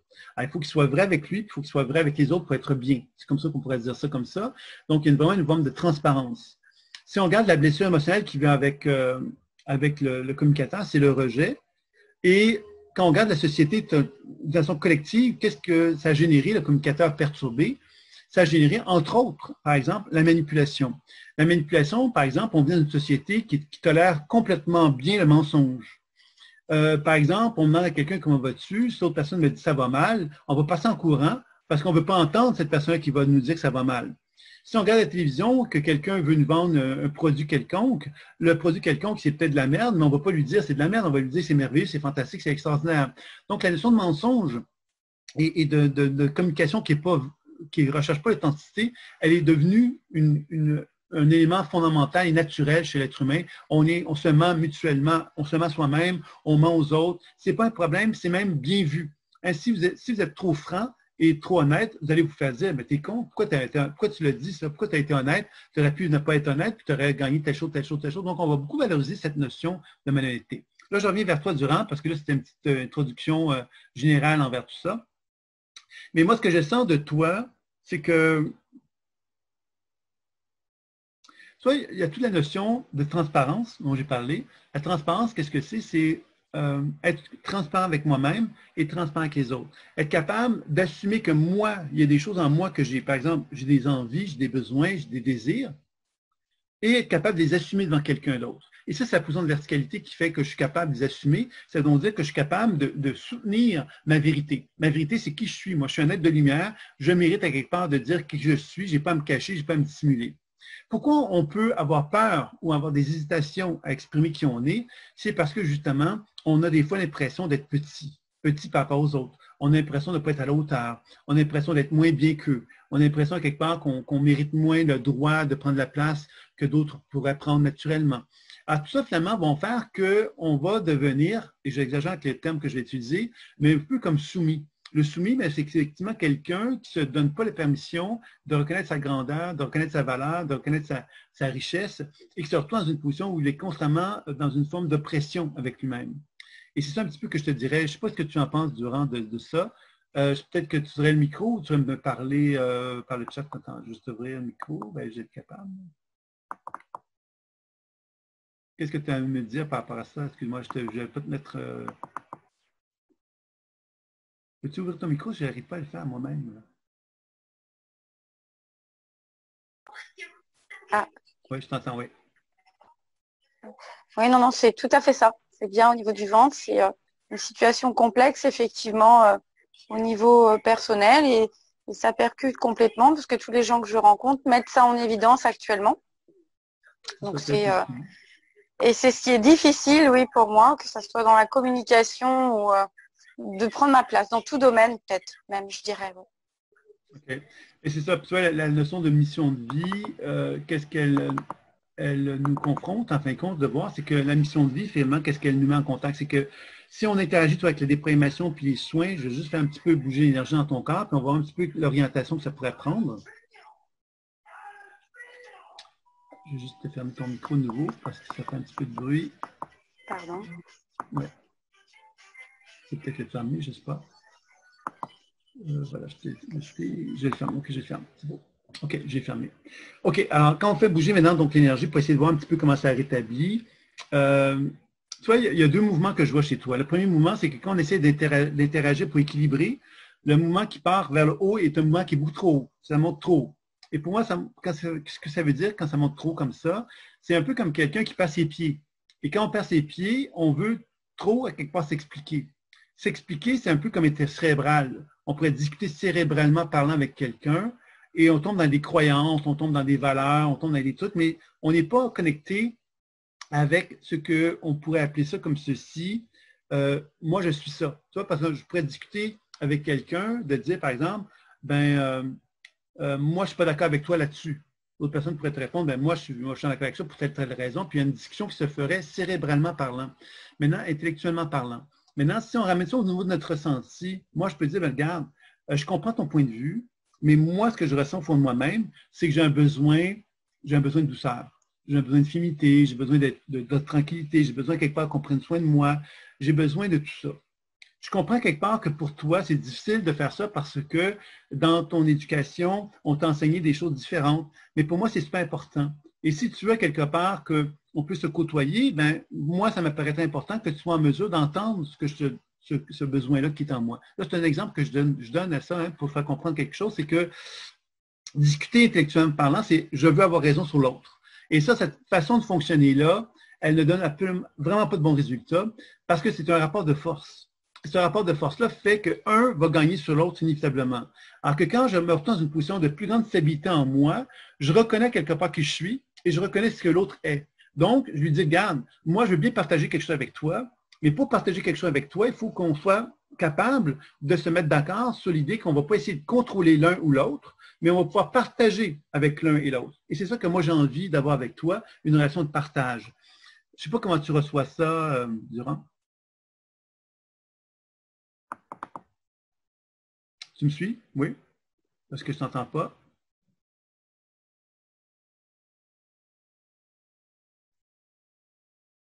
Mais tu es d'accord. Oui, non, tout à fait. Ça bouge bien et effectivement, ça bouge beaucoup au niveau du ventre. L'émotion remonte aussi, hein, et ça bouge beaucoup au niveau du ventre. Ouais. Donc oui, c'est ça. Ouais. C'est ça. Donc, tu vois, quand on fait un travail comme celui-là, qui a l'air très rapide comme ça, c'est un travail, finalement, qu'est-ce qui le met en évidence? C'est que ça met en évidence simplement le fait que quand on fait bouger l'énergie, il y a un potentiel évolutif qui ressort. Ce potentiel évolutif-là n'est pas quelque chose qui va se faire immédiatement, hein, mais c'est quelque chose qui met en évidence cette notion d'espace-temps. Dans le processus intuitif, tout se fait rapidement. Dans le monde de la matière, tout se fait un rythme qui est relié à la matière. Par exemple, si je veux traverser une rue, ben, je suis obligé de prendre mes deux jambes et de traverser la rue physiquement pour être capable de le faire. Dans le monde intuitif, c'est pas comme ça que ça se passe. Si je veux traverser la rue, bang, je le fais. Alors, vous voyez que le monde de l'espace-temps est complètement différent. C'est pour ça que c'est bien important de comprendre que le passé, présent, futur, ce sont des voyages qu'on peut effectuer sans aucune contrainte dans le monde intuitif, alors que dans le monde de la réalité, on est confronté à un monde, effectivement, qui est beaucoup plus figé en quelque sorte. C'est pour ça que quand je vous parle tantôt de travailler sur la santé ou de travailler sur identifier sa mission de vie, ce qu'on comprend quelque part, c'est que plus je dégage les blocages qui sont en moi, plus je permets d'accéder à un potentiel évolutif qui n'est pas présent. Mais ce potentiel-là, plus je le nourris, plus je lui donne l'opportunité d'exister dans ma propre vie et de pouvoir l'incarner par la suite. Et c'est ça, quelque part, que je sens qui est bien, bien important comme cheminement à ce niveau-là. Donc, c'est bon. Est-ce que ça pourrait être… Donc, on va simplement poursuivre maintenant pour les d'autres programmes pour vous donner un petit peu une idée globale de ce que je l'avais préparé, en fin de compte, dans ces différents programmes. L'autre programme que je crois qui est vraiment très important, c'est Harmonie des émotions. Pourquoi il est important? Mais parce que justement, la première chose que l'on a tendance à vivre en tant qu'humain, c'est les émotions. Puis, on n'est pas tellement bien enseigné pour travailler sur les émotions, parce que les émotions, quelque part, ben, c'est la peine, bon, plein de choses qui peuvent se manifester. Puis comme on n'est pas été habitué à reconnaître que les émotions sont comme finalement des messagers. Pour moi, ce sont des messagers. C'est-à-dire que l'émotion de peine qui monte en moi, ben, c'est un messager. Elle a quelque chose à me communiquer avec moi. Et si je m'identifie à l'émotion, ben, des fois, je vais simplement pas comprendre son message parce que je vais commencer à figer l'état émotionnel avec lequel je suis. Hein, par exemple, je suis triste. Je suis triste. Mais ce que je pourrais aussi découvrir, c'est que je perçois de la tristesse en moi. Et cette tristesse, qu'est-ce qu'elle a à me dire? C'est que j'ai envie de prendre ma place dorénavant. Donc, vous voyez que je ne suis plus de tristesse, je suis en train de comprendre le message que la tristesse me donne qui m'amène vers un comportement différent dans ma propre vie. Et c'est ça, quelque part, que dans l'harmonie des émotions, on cherche à développer, c'est-à-dire qu'il y a toujours l'enseignement de base qui est proposé, donc la pleine conscience intuitive dans les 3 grands volets dont j'ai parlé tantôt. Puis par la suite, évidemment, l'harmonie des émotions, on apprend à faire des voyages, dont j'ai parlé tout à l'heure un peu, passé, présent, futur. Je vais voyager dans le passé pour aller voir mon histoire de vie, mes histoires familiales, mes histoires d'autres vies, pour faire un ménage là-dedans, pour apprendre à mettre de l'ordre là-dedans. Alors, ce qu'on va faire, est-ce qu'on va passer toute notre vie à voyager dans le passé? Non. Par contre, on va apprendre à mettre de l'ordre pour être capable de dire, ben voilà, mon garde-robe est en ordre. Donc, s'il arrive un choc, quelque chose qui se produit dans ma vie, mais ce garde-robe-là va peut-être tomber. Plein de choses vont tomber, mais comme je suis ordonné, comme j'ai une vision d'ordre dans mon garde-robe, ben, je risque d'être beaucoup moins dans un état de souffrance, parce que ça va être beaucoup plus facile pour moi de de le remettre en ordre, de le remettre en forme. Alors que si je n'ai pas touché à ce garde-robe depuis des années, puis c'est un foutoir absolu et que tout tombe par terre, c'est un foutoir qui va être encore plus difficile à gérer pour moi. Pour moi, les émotions, c'est ça. Les émotions, finalement, c'est que soit je mets de l'ordre régulièrement dedans, ou soit quelque part que je laisse le foutoir prendre forme. Et le foutoir, ben, quelque part, c'est un amoncellement d'informations émotionnelles qui sont contradictoires, qui sont confuses, et que je n'arrive pas à voir clair en moi. Et ça, je trouve ça dommage, évidemment, d'en arriver à ces étapes-là. Malheureusement, l'être humain, hein, beaucoup d'entre nous en arrivons à ça parce que justement, on n'est pas éduqué, on n'a pas appris à quelque part à gérer ça. La vie va vite. C'est pas facile nécessairement de tout gérer. Donc, on doit vraiment avoir on doit se pardonner, hein, on doit être accueillant là-dedans. Et donc, ce programme-là, Harmonie des émotions, va donc vous enseigner justement à constater que dans mon présent, dans mon instant présent, je porte en moi mon passé familial, et je raisonne avec l'histoire de l'humanité. Il faut bien comprendre ça. Pourquoi je vais faire un voyage dans l'histoire de l'humanité maintenant? Uniquement parce que je constate qu'en dedans de moi, j'ai des nœuds émotionnels que j'ai travaillé sur mon histoire personnelle, que j'ai travaillé dans mon histoire familiale et que je ressens le besoin d'aller plus loin parce que je ne me sens pas encore très bien. Donc, j'ai envie d'aller creuser mon histoire. Alors, vous voyez, c'est ça qui va faire qu'on va revenir vers le passé. On ne va pas vers le passé pour le plaisir d'aller vers le passé parce qu'on pourrait s'y perdre carrément. Donc, l'idée, on veut se dégager de notre histoire passée. Pour que notre histoire passée, on s'en délaisse le plus possible pour qu'on soit de plus en plus présent dans notre présent, en alignement avec qui on est, et que cet alignement-là me permet de concevoir mon futur en alignement avec cette légèreté qui est en moi et cette lumière qui est en moi. Et c'est comme ça qu'on arrive justement à pouvoir actualiser notre potentiel futur d'une façon expansive et qu'on puisse vraiment actualiser qui on est véritablement. Et c'est ça un petit peu qu'on voit à travers cet enseignement-là, donc de l'harmonie des émotions, de travailler dans ce ménage du passé, présent, futur. Puis un autre volet qui est très important dans cet enseignement-là, c'est les relations. Donc relations amicales, familiales, amoureuses, tout ce que vous voulez, professionnelles. Donc on comprend que c'est un gros volet. Notre vie est en étroite relation avec les échanges. Donc, moi, j'ai fait un module d'enseignement qui est très, très complet là-dessus, dans lequel vous apprenez à découvrir de quelle façon que vous pouvez apprendre à interagir dans diverses situations de vie, dans tous les domaines de votre vie, dans lesquels vous apprenez justement à renouer contact avec une plus grande équilibre avec les relations. Je dois vous dire que moi, j'ai travaillé, ce modèle-là d'enseignement a pris forme, certainement dans mon esprit, quand j'ai commencé à constater qu'il y avait des techniques de la pleine conscience intuitive, qui provenaient donc des traditions chamaniques, hein, qui avaient vraiment un impact très important dans les relations. Je pense entre autres à des infirmières qui étaient en psychiatrie, qui venaient me voir. J'ai eu un groupe d'infirmières de psychiatrie qui sont venues à un moment donné dans mes enseignements. Et ils avaient donc des patients psychiatrisés qui venaient les voir. Et elles devaient les rencontrer plutôt. Et c'était des cas qui étaient très lourds, très difficiles. Et la technique, une des techniques qui était proposée était une technique dans laquelle on apprend justement à s'harmoniser avec notre partenaire. Et s'harmoniser avec notre partenaire favorise des relations plus positives et plus évolutives parce que justement, on n'est pas dans une position énergétique de conflit avec l'autre. On a pris le temps dans le monde subtil de s'harmoniser à celui-ci. Et parce qu'on s'est harmonisé à celui-ci, ben, quelque part, cette personne-là ne va pas résonner avec nous de la même façon parce qu'elle ne va pas capter des énergies conflictuelles avec nous. Ça, je pense que c'est vraiment très, très intéressant de pouvoir pratiquer, entre autres, ce genre de techniques-là. Ça permet de faire des résultats, donner des résultats très intéressants au niveau des changements relationnels. Puis, évidemment, tout le cadre de l'enseignement qui est proposé, bien évidemment, c'est de vous mettre je vous propose diverses techniques pour apprendre justement à faire un travail sur les relations et de faire en sorte de trouver la paix et l'harmonie avec vous-même. La paix et l'harmonie, c'est quoi? C'est la position de verticalité dans laquelle je ne résonne plus avec l'extérieur.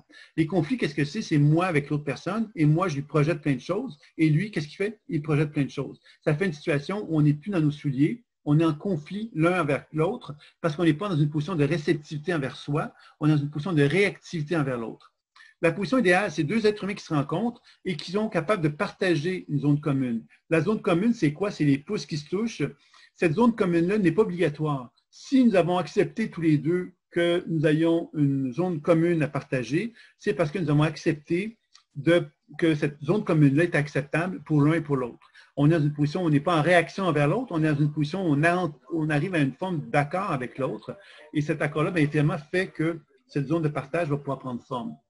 C'est ça pour moi les relations idéales, hein? C'est-à-dire qu'on est toujours en train d'évoluer en tant qu'être humain, donc cette zone de partage peut évoluer, mais dans l'évolution, bien évidemment, on va arriver à se tenir par la main, en quelque sorte, puis faire notre chemin de vie dans une position d'harmonie et d'équilibre, parce qu'on va se respecter mutuellement. C'est un peu le défi qu'on doit avoir dans les relations. Et le dernier enseignement qui est vu dans cette harmonie des émotions-là, ça touche évidemment toute la notion de la transformation, c'est-à-dire qu'on doit regarder notre cerveau comme un cerveau quantique. Le cerveau quantique, qu'est-ce que c'est? On pourrait voir ça comme ceci. On dit que le cerveau, il n'y a pas si longtemps, on dit que le cerveau était localisé là. Aujourd'hui, on parle d'un cerveau délocalisé. Cerveau délocalisé, ça veut dire quoi? On pourrait dire ça comme ceci. Mon champ énergétique qui rayonne de mes pieds jusqu'au sommet de ma tête, c'est un rayonnement biolumineux. Ce rayonnement biolumineux-là, on pourrait dire ça comme ceci, c'est mon cerveau. C'est-à-dire que l'ensemble de cette lumière qui s'exprime de mon corps est un état de conscience de qui je suis. Et cet état de conscience-là reflète toute l'activité psycho-émotionnelle qui peut être en moi, à mon su et à mon insu. D'accord? Et les physiciens quantiques ont amené l'idée que dans cet univers-là, on pourrait concevoir que toutes les probabilités existent. Toutes les probabilités existent, ça veut dire quoi? Ça veut dire que moi, en tant qu'être humain, je peux, par exemple, avoir un certain bagage de mon passé que j'ai encore en moi, et ce bagage-là me met en contact avec divers scénarios possibles. Ces scénarios possibles, il y en a que je vais reconnaître comme étant préférentiels, c'est-à-dire que, par exemple, si j'étais victime dans mon enfance et que je suis convaincu qu'on va m'abandonner, par exemple, ben, c'est sûr que ce scénario-là va être préférencié, il va être valorisé parmi d'autres. Ça veut dire quoi? Ça veut donc dire que moi, je vais avoir comme une genre de programmation dans mon champ énergétique qui va provoquer des situations d'abandon, parce que ça va être normal. C'est normal, c'est mon scénario, c'est ce que j'avais prévu, c'est ce que je sais, c'est comme ça que ça doit se faire, ça se fait comme ça. Donc, il n'y a pas de problème. Sauf qu'en tant qu'être humain, je peux souffrir de ça parce que je peux ne pas comprendre que c'est moi qui ai provoqué ça. Donc, l'idée de cet enseignement-là, c'est de commencer justement à se rendre compte qu'il est possible d'amener des transformations en devenant conscient quelque part que moi, en tant qu'être humain, je suis un être de probabilité. C'est-à-dire que dans mon champ énergétique, il y a plein d'éléments virtuels qui sont en moi. Et c'est ça que quand on pratique la pleine conscience intuitive, on découvre vraiment cette notion de virtualité. Tantôt, quand j'ai fait l'exemple avec une personne sur la mission de vie, par exemple, ce que j'ai mis en évidence, c'est qu'il y avait un potentiel chez cette personne-là. Tout comme la première, dans le programme d'auto-guérison, je faisais une démonstration où je lui parlais de la colère potentielle qui était là. Cette colère-là, quelque part, c'est que plus on travaille justement sur l'énergie, plus on met en évidence quelque part qu'il y a des choses qui sont présentes en soi, dont la personne n'est pas nécessairement consciente dans son cerveau ou même dans son instant présent, mais il y a des potentiels qui sont en elle, cette personne-là, et ces potentiels-là, évidemment, plus on en devient conscient, plus on est capable de les actualiser et plus on est capable de passer à autre chose. Et c'est ça, quelque part, qui est l'idée pour moi de la négantropie, c'est que plus je suis capable de passer à autre chose rapidement, plus je vais me libérer des limitations, des inhibitions qui sont en moi, et plus je vais pouvoir découvrir un sentiment de plus grande harmonie dans ma propre vie. Donc, c'est ça un petit peu que j'avais envie de vous partager avec l'harmonie des émotions. Est-ce qu'il y a quelqu'un qui aurait envie que je fasse une petite démonstration pour ce programme Harmonie des émotions?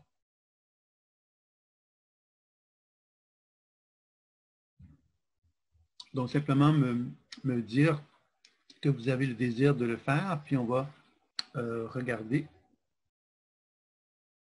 Donc, Valérie qui était la première qui a réagi. Est-ce que tu as un thème particulier que tu voudrais qu'on regarde, Valérie?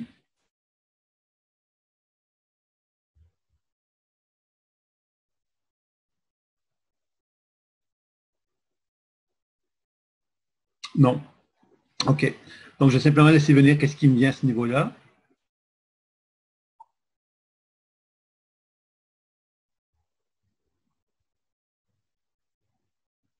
Ça, ce que je sens de toi, Valérie, c'est comme, je te décris la scène. Je te vois toi, puis je vois à l'arrière de toi des personnages. C'est un peu comme si ces personnages-là, c'était en fin de compte une facette de toi qui disait, il faut que je me cache, il faut que je me dissimule, il ne faut pas que je montre quelque part qui je suis, c'est quoi la valeur que je suis, etc. Comme s'il y avait vraiment une volonté, je vais exagérer en disant comme ça, mais tu sais, quand on dit par exemple être un perdant, j'aime mieux me montrer comme un perdant que me mettre en danger. Le danger, ce serait de dire, bien, potentiellement, je pourrais être quelqu'un qui s'affirmerait. Je pourrais être potentiellement quelqu'un qui prendrait sa place. Non, moi, je veux pas ça. Je veux plutôt me mettre en retrait. Et en me mettant en retrait, je ne fais pas de bruit, je ne dérange pas. Et de cette façon-là, bien, quelque part, je ne suis pas au front. Puis en même temps que je dis ça, moi, ce que je dirais, c'est qu'au niveau énergétique, ça entraîne une faiblesse au niveau des glandes surrénales. Ça entraîne une faiblesse au niveau des des reins. C'est-à-dire qu'on n'a pas une vitalité très forte parce qu'on est toujours sur le mode défensif et le mode où on se met les deux pieds sur les freins. Tu vois? C'est ça un petit peu que je perçois de toi, Valérie. Je ne sais pas ce que tu aurais à me dire par rapport à ça. Alors, non, ça, c'est le constat que je viens de faire. Ensuite, évidemment, tout l'aspect déprogrammation et soins qui va nous permettre de voir un petit peu plus l'aspect positif ou évolutif qui pourrait ressortir de ça. Donc, j'attends un petit peu de Valérie qu'elle me donne son commentaire. Puis, pendant ce temps-là, je vais regarder, moi, la deuxième étape.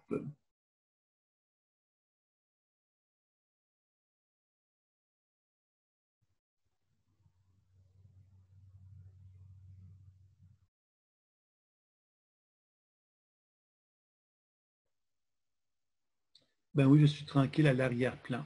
Mais tu vois, dès qu'on essaie d'interagir avec les fameux personnages qui étaient derrière toi, moi, ce que je voyais, c'était toujours la notion, ben, je suis un enfant sage. Un enfant sage, c'est un enfant qui ne va pas faire de bruit, qui ne va pas déranger, qui ne va pas bousculer, qui est dans une position, quelque part, où il ne veut pas, à quelque part, se mettre dans une position de dévoilement.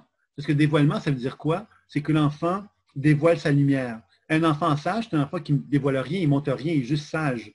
Il est comme sage comme une image. Maintenant, quand on se met dans une position de lumière, on se dévoile. Et quand on se dévoile, ben on montre à quelque part qui on est. On montre à quelque part qu'est-ce qu'on ressent, qu'est-ce qu'on veut. On met en évidence à quelque part quelque chose qui peut nous faire peur, tu vois. Et c'est un petit peu que je sens de toi à ce niveau-là, Valérie. Comme ça, quelque part, cette notion, justement, si on déprogramme un peu plus ça, moi, ce que je sens, c'est que il y a un deuil à faire dans un premier temps de dire, ben, j'ai pas été aimé comme je l'aurais souhaité. OK? Alors, quand on n'est pas été aimé comme on l'aurait souhaité, la chose qu'on doit faire, c'est de dire, ben, moi, je dois m'aimer comme je le mérite. Et si je m'aime comme je le mérite, ben, ça veut donc dire quelque part, je dois d'une certaine façon me révolter, entre guillemets, face à mon entourage. C'est-à-dire que je ne dois plus être sage comme une image, mais je dois être qui je suis véritablement. C'est ça un petit peu que je sens de ça. Donc, je ne sais pas ce que tu en penses, Valérie. Oui, alors Fabienne qui nous dit qu'elle est possible de déconnecter, mais elle pourra regarder le replay, effectivement. C'est fait pour ça, les replays. Hein? C'est fait pour justement qu'on puisse visionner de nouveau ce qui a été fait. Il n'y a pas de problème.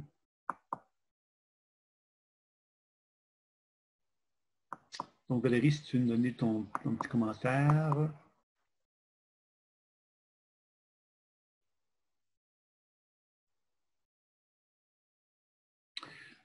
Oui, mais cela se rapproche de l'exigence. Je ne sais pas ce que tu veux dire par là, c'est-à-dire que oui, en même temps, je te dirais ça comme ceci, c'est que l'exigence, qu'est-ce que c'est? Les mots, c'est intéressant parce que les mots peuvent être chargés de plein de choses, mais l'exigence, qu'est-ce que c'est? C'est assumer quelque chose.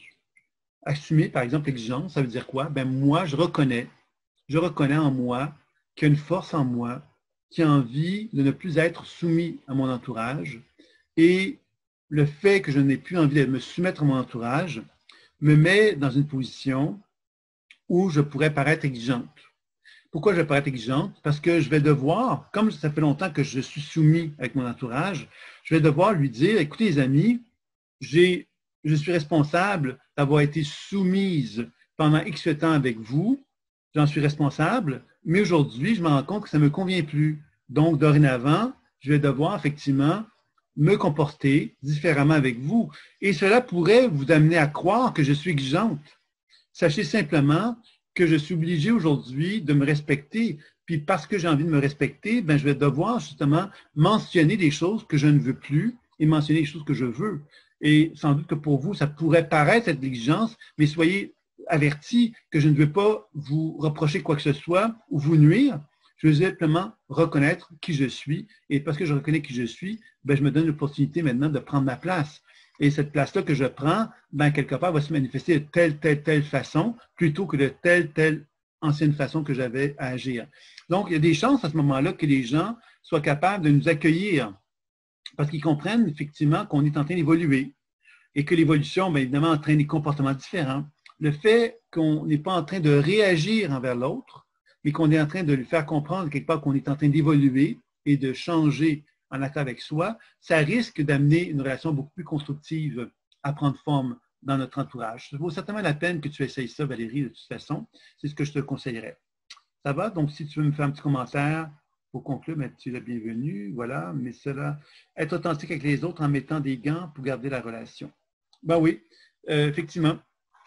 Et mettre des gants, la clé pour mettre des gants, c'est être responsable. Je pense que c'est vraiment ça la clé. Si moi, je suis responsable de quelque chose que je pourrais reprocher aux autres, ça veut donc dire que je prends conscience, c'est moi qui a généré cette situation-là. Tu pourrais dire, oui, mais ils n'ont rien fait. Oui, c'est vrai, mais toi, qu'est-ce que tu as fait? Donc, c'est toi qui es responsable. Et si tu comprends conscience que c'est toi qui es responsable, tu n'es pas en train de reprocher aux autres quelque chose, tu es en train de leur dire, j'ai enduré ça pendant X temps, OK? C'était ma responsabilité, c'était mon choix, mais dorénavant, ça ne sera plus le cas. Pour les raisons suivantes, c'est que moi, je prends conscience que je ne suis pas heureuse dans ces conditions-là. Donc, je vais pouvoir justement amener quelque chose de positif de cette façon-là. Et c'est ça, quelque part, qui peut aider, je pense, à mettre en place une relation beaucoup plus constructive dans nos échanges et nos relations. Donc, ça nous amène à nous parler donc, du 5e programme dont je vais parler, qui s'appelle Alignement et soins par les guides, Alignement à l'âme et soins par les guides. Alors, ce programme-là, finalement, dans la logique de l'enseignement, vous l'avez compris, on progresse, on parle de l'énergétique pour progressivement nous amener vers le spirituel. Et le spirituel, ben, l'alignement à l'âme et soins par les guides, c'est l'objectif de reconnaître que moi, en tant qu'être humain, j'appartiens à quelque chose de plus grand que moi. Alors, quand on parle de l'histoire personnelle, de l'histoire de l'humanité tout entière, on parle du passé. On parle de tout ce qui a été généré sur la Terre à travers les expériences de la vie et on est donc en référent avec notre passé. Quand on parle de l'alignement vers l'âme, on accepte l'idée qu'au-delà de ce niveau de conscience humain dans lequel il y a plein d'expériences humaines qui ont été vécues, on accepte l'idée qu'au-delà de ça, il y a quelque chose dans lequel il y a une forme de tranquillité, une forme de paix et une forme d'harmonie. Et ça, je pense que c'est important de bien cerner quelque part ça, parce que quand on arrive à cette étape-là, ben, on arrive justement à se mettre dans une position où on arrive à trouver un plus grand équilibre dans notre vie. Là, il y a un micro qui est ouvert. Je ne sais pas avec qui c'est, mais je ne le trouve pas. Donc, soyez attentifs, s'il vous plaît, pour le son, puisqu'évidemment, ça peut être gênant quand on entend le son de ce qui se passe au soir. Puis là, je n'arrive pas à trouver le micro, donc je suis désolé. Donc, ce que j'étais en train de vous dire, c'est ça, c'est que concernant donc, l'âme, c'est cette position que j'ai. J'arrive pas à le trouver. OK, là, je crois que c'est assez réglé. Bon, OK. Alors, donc, l'aliment à l'âme, finalement, c'est ça, c'est cette capacité que j'ai, moi, de me sortir d'un champ, de la mémoire humaine pour accéder à quelque chose qui est de l'ordre de la lumière. La lumière, qu'on pourrait dire la lumière pure, ça fait référence à la négantropie, encore une fois. La lumière pure, elle n'est pas animée par de la conscience humaine, elle est animée par une conscience intelligente. Et cette conscience intelligente, ben, quelque part, elle est négantropique. Donc, l'âme est une expérience négantropique dans laquelle on se met dans une position d'état de conscience. Donc, l'idée de la pleine conscience intuitive, c'est de favoriser une forme de méditation dans laquelle on va explorer ce niveau de conscience-là. Et de ce niveau de conscience-là, c'est là que ça touche l'aspect soin. On va faire émaner la lumière de l'âme vers notre corps physique. C'est un peu comme une position, l'âme est ici, moi je suis là, et il y a une espèce d'échange que j'effectue de cette façon-là, qui va faire que moi, je vais pouvoir comme apprendre à augmenter ma connexion avec l'âme de façon à ce que je puisse vraiment avoir une forme de fluidité entre moi et mon âme qui soit la plus présente possible. Comment je vais faire ça? Je vais reconnaître justement que l'âme émet une lumière et cette lumière-là va pénétrer des niveaux de conscience inférieurs jusqu'à mon corps physique. Donc, la lumière va pénétrer donc, la mémoire de l'humanité, la mémoire familiale, mon histoire personnelle, mon champ énergétique, mon corps physique. Et quand j'arrive à une forme de négantropie, c'est-à-dire une forme de fluidité harmonieuse dans toutes ces sphères-là, ça veut donc dire que je suis en alignement avec mon âme. Où il va y avoir une perturbation au niveau de mon âme, c'est que quand il y a un niveau de conscience dans lequel il y a des mémoires qui vont résonner et qui vont me perturber, qui vont m'empêcher de favoriser cet alignement-là. Alors, vous voyez, c'est ça un peu qui est l'expérience justement de ce type d'exercice d'alignement de l'âme. C'est aligner l'âme, c'est donc être capable d'avoir cette fluidité dont je viens de parler et d'observer que quand il n'y a pas de fluidité, de faire un travail de pleine conscience intuitive pour aller chercher de l'information intuitive, des programmations et soins pour permettre de nouveau à ce que le mouvement puisse redevenir de plus en plus équilibré. Donc, c'est ça un petit peu que je vous dirais concernant cela. Puis, évidemment, à travers cette expérience de l'âme, on reconnaît ce qu'on pourrait appeler une forme d'intelligence pure. Alors là, c'est un sujet intéressant d'aborder, c'est les guides. Alors, les guides, il y a beaucoup de choses qui sont dites sur les guides. Moi, je vous dirais, comme l'âme d'ailleurs, je vais vous dire la même chose, il n'y a pas de numéro de téléphone, il n'y a pas de carte non plus géographique qui nous permettent d'identifier où est l'âme, où sont les guides. Ça veut dire quoi? Ça veut dire que n'importe qui, y compris moi, même si ça fait plusieurs années que je pratique, je peux me faire avoir par mes propres émotions puis par mes propres croyances et tout ce que vous voulez. Donc, l'âme, les guides, ça touche des niveaux spirituels.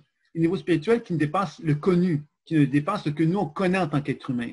Donc, pour accéder à ces niveaux de conscience, ça peut être capable d'avoir confiance assez en ces niveaux de conscience-là pour être capable d'entendre ce qu'ils ont à nous dire, ça demande à quelque part un entraînement. Donc, l'idée des guides puis de l'âme, la démarche est la même, mais c'est que moi, je dis toujours aux gens, quand vous avez un guide qui se présente à vous, la première chose que vous allez faire, c'est que vous allez lui demander qu'est-ce qu'il fait là, pourquoi il est là, c'est quoi son message, qu'est-ce qu'il vient faire comme travail, de quelle façon vous pouvez collaborer avec lui, etc. Ça veut donc dire que le guide n'est jamais perçu comme le bon Dieu, n'est jamais perçu comme un être supérieur, il est perçu comme un collaborateur, et ce collaborateur-là doit nous démontrer qu'il est animé d'une sagesse supérieure à la mienne. Je vais vous donner un exemple. Moi, par exemple, quand je suis thérapeute, je fais des lectures intuitives avec des gens. Des fois, je fais intervenir des guides, d'autres fois, pas du tout. Pourquoi? Mais parce que quand ça va bien, ben, un guide, à quelque part, je ne vais pas ressentir le besoin de le faire venir parce que le travail intuitif qui va très bien se passer, j'ai plein d'informations, tout va bien. Et dans les moments où c'est plus difficile, je peux faire venir un guide. Si le guide vient, c'est parce qu'il va pouvoir m'aider. Ce que je veux vous faire comprendre, c'est que la démarche intuitive, c'est pas « Ah, ben, médium, c'est mieux que clairvoyant » ou « voyant, c'est mieux que ceci » ou « channeling, c'est mieux que ça » ou non. Tout ça, c'est la même chose. Tous ces termes-là désignent le même processus intuitif qui consiste à faire confiance à quelque chose de plus grand que soi. Maintenant, ce plus grand que soi-là, il faut bien comprendre de quoi on parle. Si moi, je parle de mon histoire personnelle, ben, je peux aller voir mon enfant intérieur, je peux aller voir quand j'avais 20 ans, etc. Je peux aller voir. Maintenant, cette conscience que je vais aller voir, on peut s'attendre qu'elle ne soit pas nécessairement animée d'une très grande sagesse. Par contre, si je commence à la déprogrammer, à la soigner, je vais constater que ce qui apparaissait comme étant, bon, l'âge de 20 ans, j'avais 20 ans, je faisais des erreurs, etc. Mais plus j'interagis avec cette énergie-là, plus elle va me dévoiler une certaine sagesse. Pourquoi? Parce que je vais la libérer de sa programmation et ses limitations. Donc, vous comprendrez que les guides, on pourrait très bien dire que dans mon histoire personnelle, je peux aller visiter des expériences de mon être qui vont être des guides. Tout comme des mémoires familiales, mon arrière-arrière-grand-père, etc., peuvent aussi avoir donc un aspect limitatif. L'aspect limitatif, c'est leur expérience de vie figée dans leur histoire terrestre.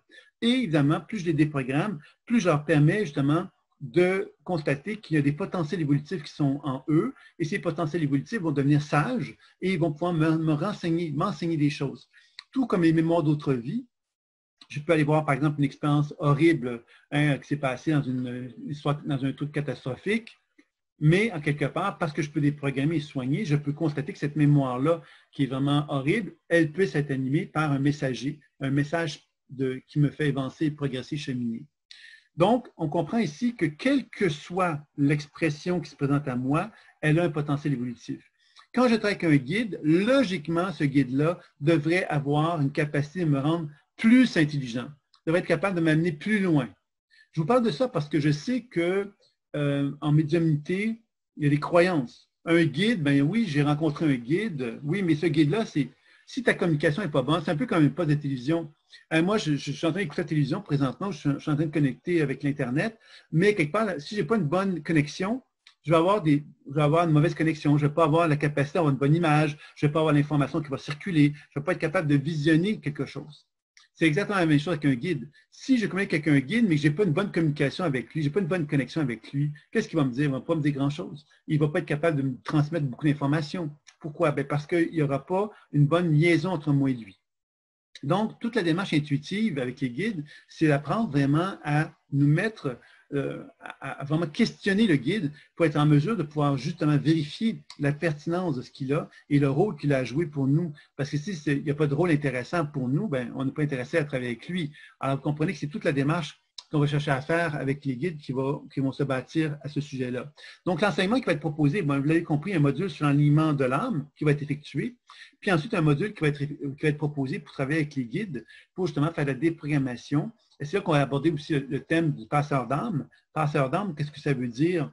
Ça veut dire justement se permettre de pouvoir interagir avec des mémoires décédées, de personnes décédées, pour leur permettre de se libérer de leur propre expérience de vie. Donc, on va les aider justement à se libérer du monde de leur conscience mémorielle, pourrait-on dire, pour passer à un autre niveau de conscience. C'est ça qu'on va chercher à faire à travers cette démarche-là. Il y a Brigitte qui me dit « J'aimerais bien pouvoir faire l'expérimentation avec les guides. Si tu as besoin, après ta présentation, Sylvain, par un message pour m'aider à évoluer. » Mais ça, on verra. Ma chère Brigitte, je crois que c'était une question, mais c'est donc oui, ça sera une possibilité. Alors donc, vraiment, cette notion de guide, il faut bien comprendre une chose. Les guides, à quelque part, n'ont pas... j'ai fait des démonstrations tout à l'heure et je n'ai pas l'impression, moi personnellement, que quand on va chercher un guide, ça va nécessairement amener des informations supplémentaires. Ça peut amener des informations supplémentaires. Mais ce que je veux faire comprendre, c'est qu'on valorise beaucoup cette notion de guide parce qu'à quelque part, on ne comprend pas comment ça se passe dans le monde subtil. Si moi, je rencontre quelqu'un dans la rue, puis que cette personne-là, quelque part, se présente à moi avec des belles ailes et beaux cheveux blonds, avec des beaux yeux bleus, puis qu'elle a l'air très, très spirituelle, je vais me dire, mais ça a l'air d'une bonne personne. Hein? Ça a l'air d'un ange, ça a l'air d'être quelqu'un de bien. Mais vous comprenez, dans le monde subtil, les apparences sont trompeuses. Il ne faut pas se laisser mener par l'impression de. Il faut arriver au questionnement. Le questionnement, c'est la clé dans le processus intuitif. D'ailleurs, quand on y pense, dans la communication humaine, c'est la clé aussi. Hein? C'est-à-dire que quand je vois quelqu'un, je peux rester sur mes croyances. Ah, cette personne est bien habillée, elle a l'air propre, elle a l'air polie, elle a l'air gentille, je peux lui faire confiance. Puis, une heure plus tard, je me rends compte que c'est une personne qui était un escroc. Je vous donne cet exemple-là pour faire comprendre que les apparences peuvent nous tromper et c'est là, quelque part, qu'on doit se ramener vers l'enracinement. L'enracinement, c'est quoi? C'est cette capacité que j'ai de ne pas me laisser impressionner par les formes. Parce que quand on aborde le monde des guides, le monde de la spiritualité, on aborde l'aspect religieux souvent. Jésus, Bouddha, les figures spirituelles. On devient quelque part dans un processus où on a l'impression qu'on va communiquer avec des choses très élevées, ce qui peut être évidemment le cas. Mais quelque part, si on n'a pas fait un travail de justement de bien apprendre à quelque part à bien gérer dans cet univers-là, bien questionner les informations intuitives, on peut vraiment se faire avoir dans cet univers-là. C'est pour ça que je prends le temps de vous expliquer ça, que le travail des guides, c'est exceptionnel, c'est superbe, mais il faut être conscient quelque part de la valeur, de comprendre quelque part que c'est un univers dans lequel tout est en mouvement, tout comme les autres univers. Donc, un guide qui se présente à moi, mais ce guide-là est aujourd'hui là, mais demain, est-ce qu'il va être là? Puis s'il est là, demain, c'est-tu normal qu'il soit là? Je ne suis pas sûr, moi. Quand on parle de l'aspect figé des choses, c'est qu'on se dit, ah ben moi, je communique avec tel ange. Je communique avec lui, ça fait 5 ans que je communique avec lui. Mais c'est pas normal que, OK, ça fait 5 ans que tu communiques avec lui, mais comment ça se fait que ça fait 5 ans que tu communiques avec lui? Tu ne sais pas que tu pourrais communiquer avec l'infiniment grand? Pourquoi tu ne vas pas voir autre chose? Est-ce que ça t'apporte. Tu vois, c'est là quelque part que je veux faire comprendre que des fois, on valorise beaucoup cette notion d'identité. Hein, je communique avec l'ange Gabriel, je communique avec le maître ceci, je communique avec Bouddha, je communique avec Jésus. Mais quelque part, on doit comprendre ici que ces énergies-là qu'on communique, là, c'est qui? Si on mettait 10 médiums et qu'on demanderait à ces 10 médiums de communiquer avec Jésus, on se rendrait compte que ces 10 médiums-là donneraient un regard de Jésus avec des messages différents probablement aussi, qui pourraient être plus ou moins différents, qui pourraient être très différents aussi. Tout ça pour comprendre qu'on vit dans un univers qui est relié donc à l'individu qui communique avec l'entité en question. Alors moi, si je vous dis, mais je communique avec Jésus, vous allez me croire ou pas me croire. Qu'est-ce qui va déterminer que vous allez me faire confiance? C'est la qualité de l'information que je vais vous transmettre. Et c'est ça que je veux vous faire comprendre, c'est que quand on fait un travail avec les guides, c'est la qualité de l'information qui est plus importante que tout le reste. Parce que c'est ça qui va déterminer si elle nous aide, cette communication-là ou pas. Et ça, je pense que c'est important de bien le savoir. Donc, tout le travail qui va consister dans cet enseignement-là, c'est donc de faire un travail à l'alignement avec l'âme, de vous enseigner comment communiquer avec les guides de plusieurs façons avec ce discernement dont je viens de parler, et un enseignement qui va vous parler de la prospérité, de quelle façon on peut développer la prospérité, puisque l'univers, quelque part, est en soi un monde de croyances, c'est-à-dire que moins je suis dans la croyance, plus je suis dans une prospérité absolue. Plus je suis dans des croyances limitatives, plus je peux m'empêcher la prospérité. Alors, c'est tout ça qu'on voit également dans le cadre de cet enseignement-là sur l'aliment et soins par les guides. Alors, vous l'avez compris qu'il y a donc des enseignements en ligne, il y a des webinaires dont je vous ai parlé tantôt dans lesquels, dans les webinaires, je fais un peu comme ce que je fais avec vous actuellement, c'est-à-dire qu'on peut interagir avec les gens pour être capable de les aider, de les guider. Donc, et en plus, il y a des consultations qu'on peut prendre en plus de ça pour ceux qui veulent aller plus loin dans ces démarches-là. Mais déjà, avec les webinaires, on peut déjà faire quelque chose de pas mal, je pense. Je communique avec le tout, sachant que le tout pour moi est Dieu, Jésus, Marie, les guides, les anges, les archanges, les fées, les dragons, tout ce qui vient du monde céleste, divin et pur. Tu vois, moi, je serais parfaitement d'accord avec ce que tu me dis, Bourgognon, sauf sur une chose, que j'aimerais que tu sois attentif à ça. Tu me dis tout ce qui vient du monde céleste, divin et pur. Ce qui veut donc dire que le monde qui n'est pas céleste, qui n'est pas divin, qui n'est pas pur, ben, tu ne veux rien savoir de lui. Et moi, ce que je te dis, c'est que dans une démarche intuitive, on doit avoir accès à tout. Parce que le monde qui n'est pas céleste, qui n'est pas divin, qui n'est pas pur, a drôlement besoin de nous. Drôlement besoin de nous. Je veux dire par là que si moi, par exemple, une personne dans la rue, je la vois qui a une grosse verrue sur la tête, pas de cheveux, qui se met à rire comme une sorcière, puis il y a quelque part qui me tend une pomme, je vais me mettre à partir en courant, par exemple. Mais c'est ce qu'on voit dans les villes actuellement. Si on se promène à Paris, si on se promène même à Montréal, au Québec, dans les villes, qu'est-ce qu'on voit? On voit la pauvreté, on voit des gens qui sont dans la souffrance. Et qu'est-ce qu'on fait? On part en courant devant eux. Après ça, on va aller dans une église pour faire de la prière, ou on va travailler avec un guide pour se mettre en relation avec la lumière. Vous voyez, quelque part, quelque chose qui m'apparaît incongru là-dedans. Moi, ce que je crois, finalement, c'est que quand on veut parler donc de tout ce qui vient du monde céleste, divin et pur, on doit comprendre quelque part que tout ce qui est impur fait partie de cette pureté-là. Et que si on veut faire un travail, justement, la pleine conscience intuitive met beaucoup en évidence cette notion-là, de travailler dans la merde. On l'appelle comme ça. C'est quoi la merde? Mais c'est à quelque part l'histoire humaine. L'histoire humaine, elle n'est pas pleine de lumière. Je suis désolé de vous le dire, hein, pour ceux qui ne le savent pas. Il y a plein de trucs merdeux, merdiques. Et ce qui se passe actuellement, c'est merdique aussi. Il y a plein de choses merdiques dans l'humanité. Il ne faut pas se le cacher. Et je pense que si on veut commencer justement à faire un travail avec la spiritualité, ben, il faut se mettre les deux mains dans la merde aussi pour se rendre compte à quelque part que cette merde-là, elle est là pour quelque chose et elle est là pour nous amener à évoluer, puis à progresser, puis à cheminer. Et que si on essaie de transcender cette merde-là en se disant non, cette merde-là n'est pas pour moi, j'en veux pas, ben, quelque part, on est en train de se figer dans une expérience spirituelle que moi j'appellerais faussement spirituelle. Je ne dis pas que Bourgognon, c'est ce que tu vis, mais je veux juste le clarifier par rapport aux commentaires que tu fais, que ça me fait penser un peu à cet aspect-là, qui est très important parce que ça fait trop longtemps qu'on entend parler du bas astral et du haut astral. Le bas astral, qu'est-ce que c'est? C'est les méchants. Le haut astral, c'est les bons. Puis il faut surtout aller voir juste les bons, puis les méchants, il ne faut surtout pas aller les voir. Mais qu'est-ce qui se retrouve dans le bas astral, vous pensez? C'est la souffrance. Pourquoi moi, je n'aurais pas le droit d'aller voir quelqu'un qui souffre? Pourquoi je n'aurais pas le droit d'aller voir quelqu'un qui est dans une position quelque part de grande colère, de grande frustration parce qu'il ne comprend pas quelque chose? Pourquoi moi, je n'irais pas le voir pour lui expliquer justement qu'est-ce qu'il ne comprend pas? Qu'est-ce que ça ferait en quelque part? Ça ferait simplement que moi, je comprendrais que cette souffrance-là est simplement quelque part ce que je porte en moi, ce que vous portez en vous et ce que nous portons tous en nous. Et que ce qu'on appelle impur, c'est tout simplement ce qui est impur en soi. Et que si on veut justement être dans une position d'alignement, on doit quelque part reconnaître qu'on est impur et qu'on a une pureté aussi. Et que cette capacité, la vie, qu'est-ce qu'elle nous demande de faire? C'est de prendre cette impureté-là et d'apprendre justement à lui donner sa lumière, la lumière qu'elle mérite. Parce que la dualité de l'ombre et la lumière, c'est une grande erreur, c'est une grande tromperie à quelque part. Parce que plus on nourrit un côté, plus à quelque part on nourrit l'autre d'une certaine façon aussi, parce qu'on vit dans une dualité à ce moment-là. Vivre dans la lumière qui est pure, c'est vivre dans la merde comme dans la pureté. C'est de reconnaître à quelque part que ces deux univers-là sont des points de vue tout simplement. Et comme en physique quantique, on l'a découvert, on le démontre de plus en plus, on reconnaît quelque part que le regard, l'observateur, c'est lui qui crée.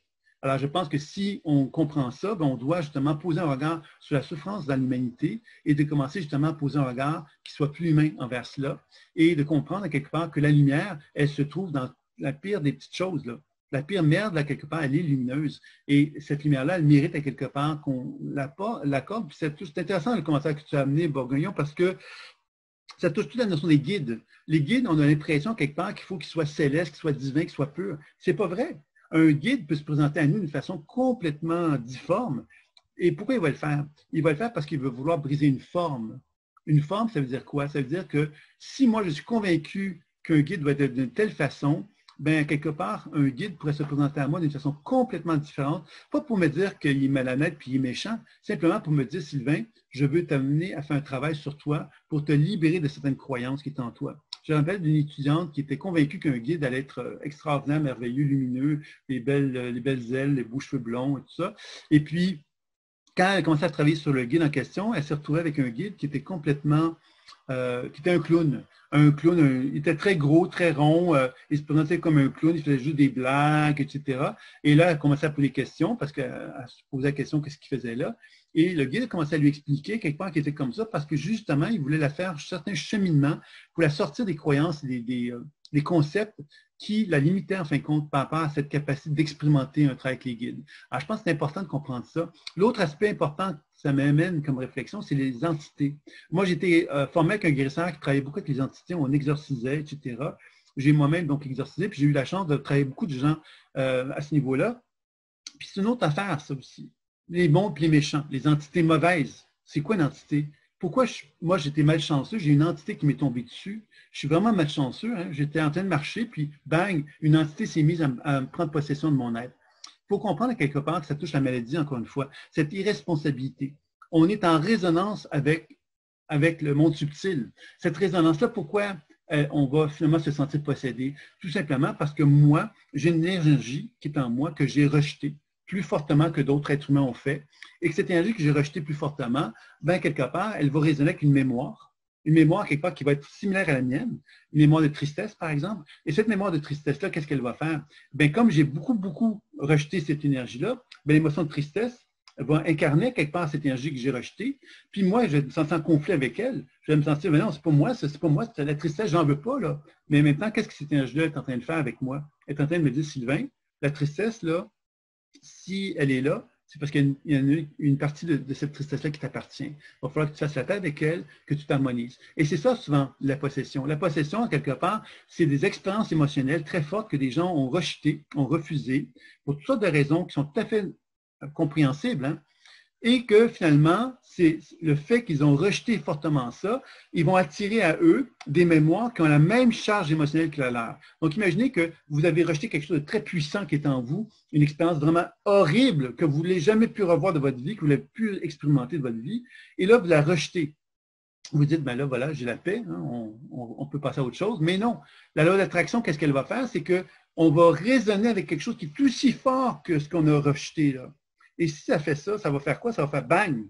Ça va faire quelque chose d'amplifié. Et si ça devient amplifié, qu'est-ce qui va arriver? Mais il va arriver quelque part que moi, je vais me sentir avec une grosse boule d'affaires. Voyons, c'est quoi cette affaire-là? J'en veux pas cette énergie-là, puis je vais vouloir la rejeter. Et là, je vais me sentir possédé. C'est là que je vais vivre l'expérience de possession parce que cette énergie-là, finalement, elle va vouloir prendre possession de moi, littéralement, puisque je ne comprends pas, c'est qu'il y a une partie de moi qui, effectivement, que je dois me réapproprier, que je dois faire un travail de rééducation pour être capable de m'en libérer puis de m'en dégager. Et c'est souvent ça, quelque part, qu'on ne comprend pas aussi dans la possession. Donc, vous voyez, cette notion de bien et de mal, elle est dangereuse parce que justement, même dans le cas de la possession, qu'est-ce qu'on fait? C'est comme si on allait voir un médecin, on va voir le médecin, on va lui dire, regarde, j'ai un organe, il ne fonctionne pas bien, enlève-le-moi. Là, je fais une caricature en vous le disant comme ça. Si on va voir l'exorciseur, qu'est-ce qu'on va faire? On va aller voir l'exorciseur et dire, regarde, il y a quelque chose qui est en moi, enlève-le-moi. OK? Si on va voir un guérisseur, qu'est-ce qu'on va dire? J'ai des énergies négatives, enlève-les-moi, enlève-les-moi. On veut toujours se faire enlever quelque chose, finalement. Et en faisant ça, qu'est-ce qu'on fait? On oublie la règle fondamentale de la guérison qui nous dit aime-toi. Aime-toi, ça veut dire quoi? Réunifie à toi. C'est-à-dire, ne rejette rien, là. Non, non. Reprends contact avec toi et donne-toi la permission de pouvoir être en harmonie et en paix avec toi. C'est ça, quelque part, qu'on doit se rappeler. Alors, je pense que c'est important, donc, de bien se souvenir de ça. C'est ça un petit peu que j'avais à en dire concernant cela. Donc, il y a une personne qui m'avait dit qu'elle voulait que je fasse une expérimentation. C'était Brigitte. Donc, j'aimerais bien pouvoir faire l'expérimentation avec les guides. Si tu as besoin de ta présentation. OK. Donc, est-ce que tu as un thème particulier, Brigitte, que tu voudrais que l'on fasse à ce sujet-là?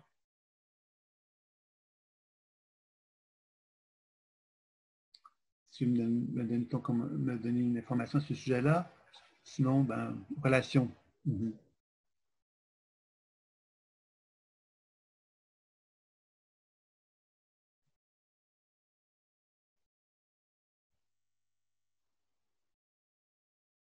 Ça, ce que je sens de toi, Brigitte, dans un premier temps, c'est la première chose que je sens de toi, Brigitte, c'est un peu comme quelqu'un qui est isolé, qui est un petit peu enfermée sur elle-même et qui est dans une position quelque part où elle se sent désemparée.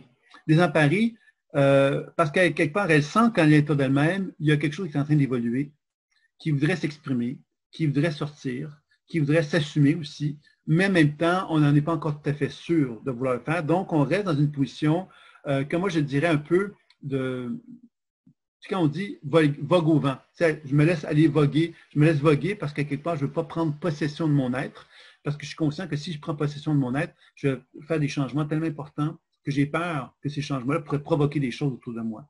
C'est ça un petit peu que je dirais. Donc là, vous voyez ce que je viens de faire volontairement, c'est une lecture intuitive. Là, vous allez me dire, oui, mais ce sont les guides, on va y arriver. Mais je voulais vous faire comprendre que quand on fait un travail avec les guides, la première chose qui peut être faite, c'est d'abord avant tout faire un constat aussi au niveau de l'aspect intuitif qui nous permet donc d'aller chercher une certaine information qui va nous permettre donc d'avoir une vision de ce qui se passe qui peut être intéressante parce qu'effectivement, des fois, on a tendance justement à pouvoir à oublier ça. Donc, on va ajouter maintenant la notion des guides.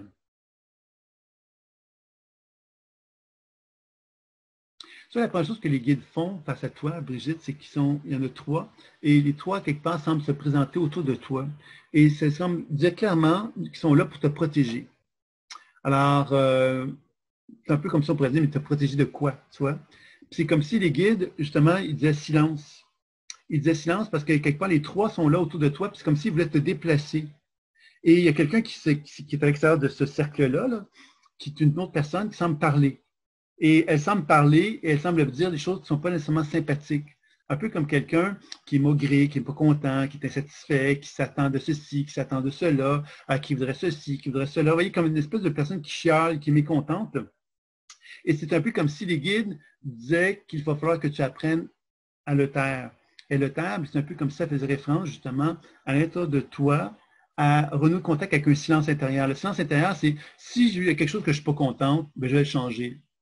Et s'il y a quelqu'un à côté de moi qui n'est pas content de quelque chose, mais qui le change. Mais moi, je n'ai pas à être responsable de ce que cette personne-là est en train de vivre. Moi, je dois apprendre à quelque part à me responsabiliser par rapport à ma propre vie et à reconnaître à quelque part que ma propre vie est en train de prendre une certaine direction, qui n'est pas celle de chialer pour chialer, mais de reconnaître que j'ai envie de prendre ma vie entre mes mains. Et c'est ça un peu que le guide veut faire comprendre, c'est que c'est un peu comme si le guide te remettait dans ton cœur comme une boule de lumière, voulant te faire comprendre que tout est là, tu vois, que tout est en toi. Et que tout est en toi, ça veut dire quoi? Quelque part, ça veut dire que tout n'est pas en lui, comme s'il faisait référence à quelqu'un d'autre, en voulant te faire comprendre que si tout est en toi, mais tu dois prendre possession et pouvoir sur toi-même et ne plus être possédé par quelqu'un d'autre. C'est comme ça qu'on pourrait voir ça. Je ne sais pas comment tu reçois ça. C'est juste? OK. Donc, évidemment, on pourrait poursuivre là-dedans, mais tu vois, c'est un peu l'idée que, dans ce sens-là, vous avez bien vu que j'ai traqué les guides, mais les guides ont collaboré avec moi aussi. C'est-à-dire qu'on n'est pas été dans une situation simplement que le guide me dit quelque chose, puis que moi, je suis en retrait. Non, j'ai comme intervenu avec lui. Donc, pour moi, c'est la meilleure façon de procéder quand on travaille de cette façon-là. Ça donne des informations plus justes, plus importantes, à mon sens, à moi.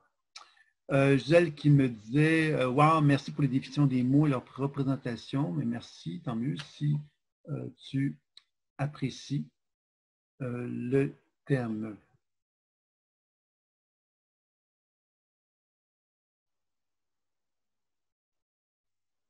OK.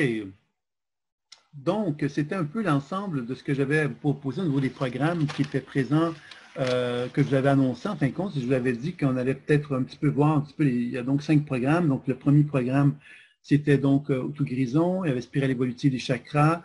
Ensuite, il y avait mission de vie, identifier sa mission de vie, transformer son être. Il y avait également harmonie des émotions, alignement et soins par les guides. Donc, c'est 5 programmes qui ont été conçus justement pour vous amener à faire un certain cheminement à l'intérieur d'à peu près 5 à 6 mois, un cheminement dans lequel on vous accompagne dans une démarche d'auto-guérison. Et vous savez que donc une réduction de 20% qui était faite.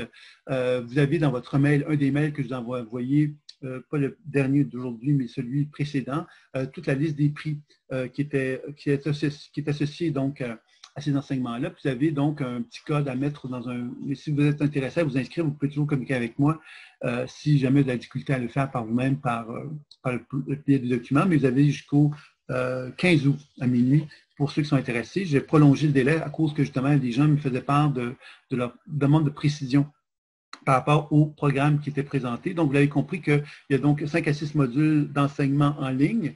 Vous avez ensuite donc des webinaires, 2 par mois. Les webinaires sont des webinaires un peu comme ce qu'on vient de faire là, dans lequel je prends le temps de regarder avec les gens et les accompagner tant en aspect pédagogique que thérapeutique. Donc, ça devient vraiment comme des consultations des mini-consultations à l'intérieur des webinaires. Puis, évidemment, ceux qui veulent aller plus loin dans les consultations, mais peuvent aussi prendre en plus de ça 5 consultations, donc une fois par mois, dans lesquelles ils sont accompagnés dans le processus. Donc, selon l'intérêt que vous avez, bien, vous pouvez justement avoir comme un arrangement comme celui-là. Mais les gens qui veulent faire une démarche vraiment complète de tous les programmes peuvent le faire avec le programme Réalise-toi. C'est donc un programme en 5, c'est-à-dire que vous avez 5 programmes en 1 plutôt, qui sont tous les programmes que je vous ai présentés, que vous avez dans la formation. Et vous pouvez aussi suivre cet enseignement-là, puis des enseignements professionnels, comme j'avais déjà dit, et également des enseignements plus courts, qui sont des enseignements à la carte, que vous pouvez également suivre. Pour ceux qui sont intéressés, vous pouvez communiquer avec moi si vous êtes intéressés. Les webinaires sont par atelier ou en commun, tout confondu. C'est souvent, les webinaires sont souvent sont en confondu actuellement pour la simple raison, quelque part, que c'est beaucoup plus facile pour moi. Sauf que ça n'empêche pas, évidemment, qu'à l'intérieur de ces webinaires-là, tout confondu, les thèmes qui sont touchés quelque part par les personnes sont vraiment associés donc aux personnes concernées. Donc, on répond vraiment aux questions associées à l'enseignement, mais c'est confondu à ce stade-ci pour éviter que j'en ai 70 webinaires à donner, puisque 2 par mois, ça donne quand même un certain nombre. Donc, c'est beaucoup de programmes distincts, ça deviendra un peu compliqué à gérer. Donc, c'est tout confondu. Merci beaucoup pour ce partage. Bonne soirée à tous. Merci à toi. Merci beaucoup plus de clarté, mais je te remercie, Gisèle. Si vous voulez bien, donc, à moins qu'il y ait d'autres questions, en tout cas, de bonnes pistes, ben, j'espère que ça va vous aider. Si vous êtes intéressé, comme je dis, jusqu'au 15, vous pouvez me le faire savoir, votre intérêt par rapport aux enseignements. Puis aux consultations aussi, hein, vous avez un 20% sur les consultations. Vous regardez ça parce que les prix sont vraiment intéressants pour les programmes de consultation, les forfaits de consultation de 5 et de 10 consultations. Vous avez moins 20% sur des réductions qui existent déjà. Vous regardez dans le programme, si c'est des questions, des interrogations, mais faites-le moi savoir d'ici le 15 et je vous répondrai. Puis si vous avez besoin d'aide, je vous assisterai également pour répondre davantage à vos besoins et à vos demandes à ce sujet-là. Donc voilà, alors que je vais vous remercier pour votre intérêt. Et évidemment, il y a un replay, donc ceux qui sont intéressés, bien évidemment, pourront visionner le replay que vous avez. Alors, je vous remercie et je vais vous dire donc à très bientôt, à une prochaine fois. Ici, il y a quelque chose qui me donne un commentaire. Je ne sais pas ici. Oui, suggestion, le bon et le mauvais à considérer sur le même pied. Tout à fait, tout à fait. En fait, le mot bon et mauvais, à quelque part, sont peut-être justement à ne pas voir quand étant bon et mauvais. C'est-à-dire que le bon, c'est bon. Le mauvais, quelque part, ce sont des expériences qu'on n'a pas comprises, qui nous font évoluer, qui nous font avancer. Donc, finalement, c'est du bon aussi. À quelque part, c'est simplement des points de vue différents, mais quelque part, quelque chose de toujours très positif et évolutif à travers tout ça. Donc, voilà. Alors, je vais vous souhaiter donc une belle fin de soirée pour les gens d'Europe et pour une belle fin d'après-midi pour les gens du Québec au soleil, puisque nous avons droit au soleil aujourd'hui. Donc, ça me fait bien plaisir. D'accord, Durand, donc tu pourras communiquer avec moi par mail et puis on pourra regarder ensemble. Je pourrais discuter avec toi au téléphone pour que ce soit plus simple pour regarder tout ça. Donc, je vous dis à très bientôt. Je vous souhaite une belle fin de soirée, une belle fin d'après-midi pour les autres. À très bientôt. Au revoir. Ciao, ciao.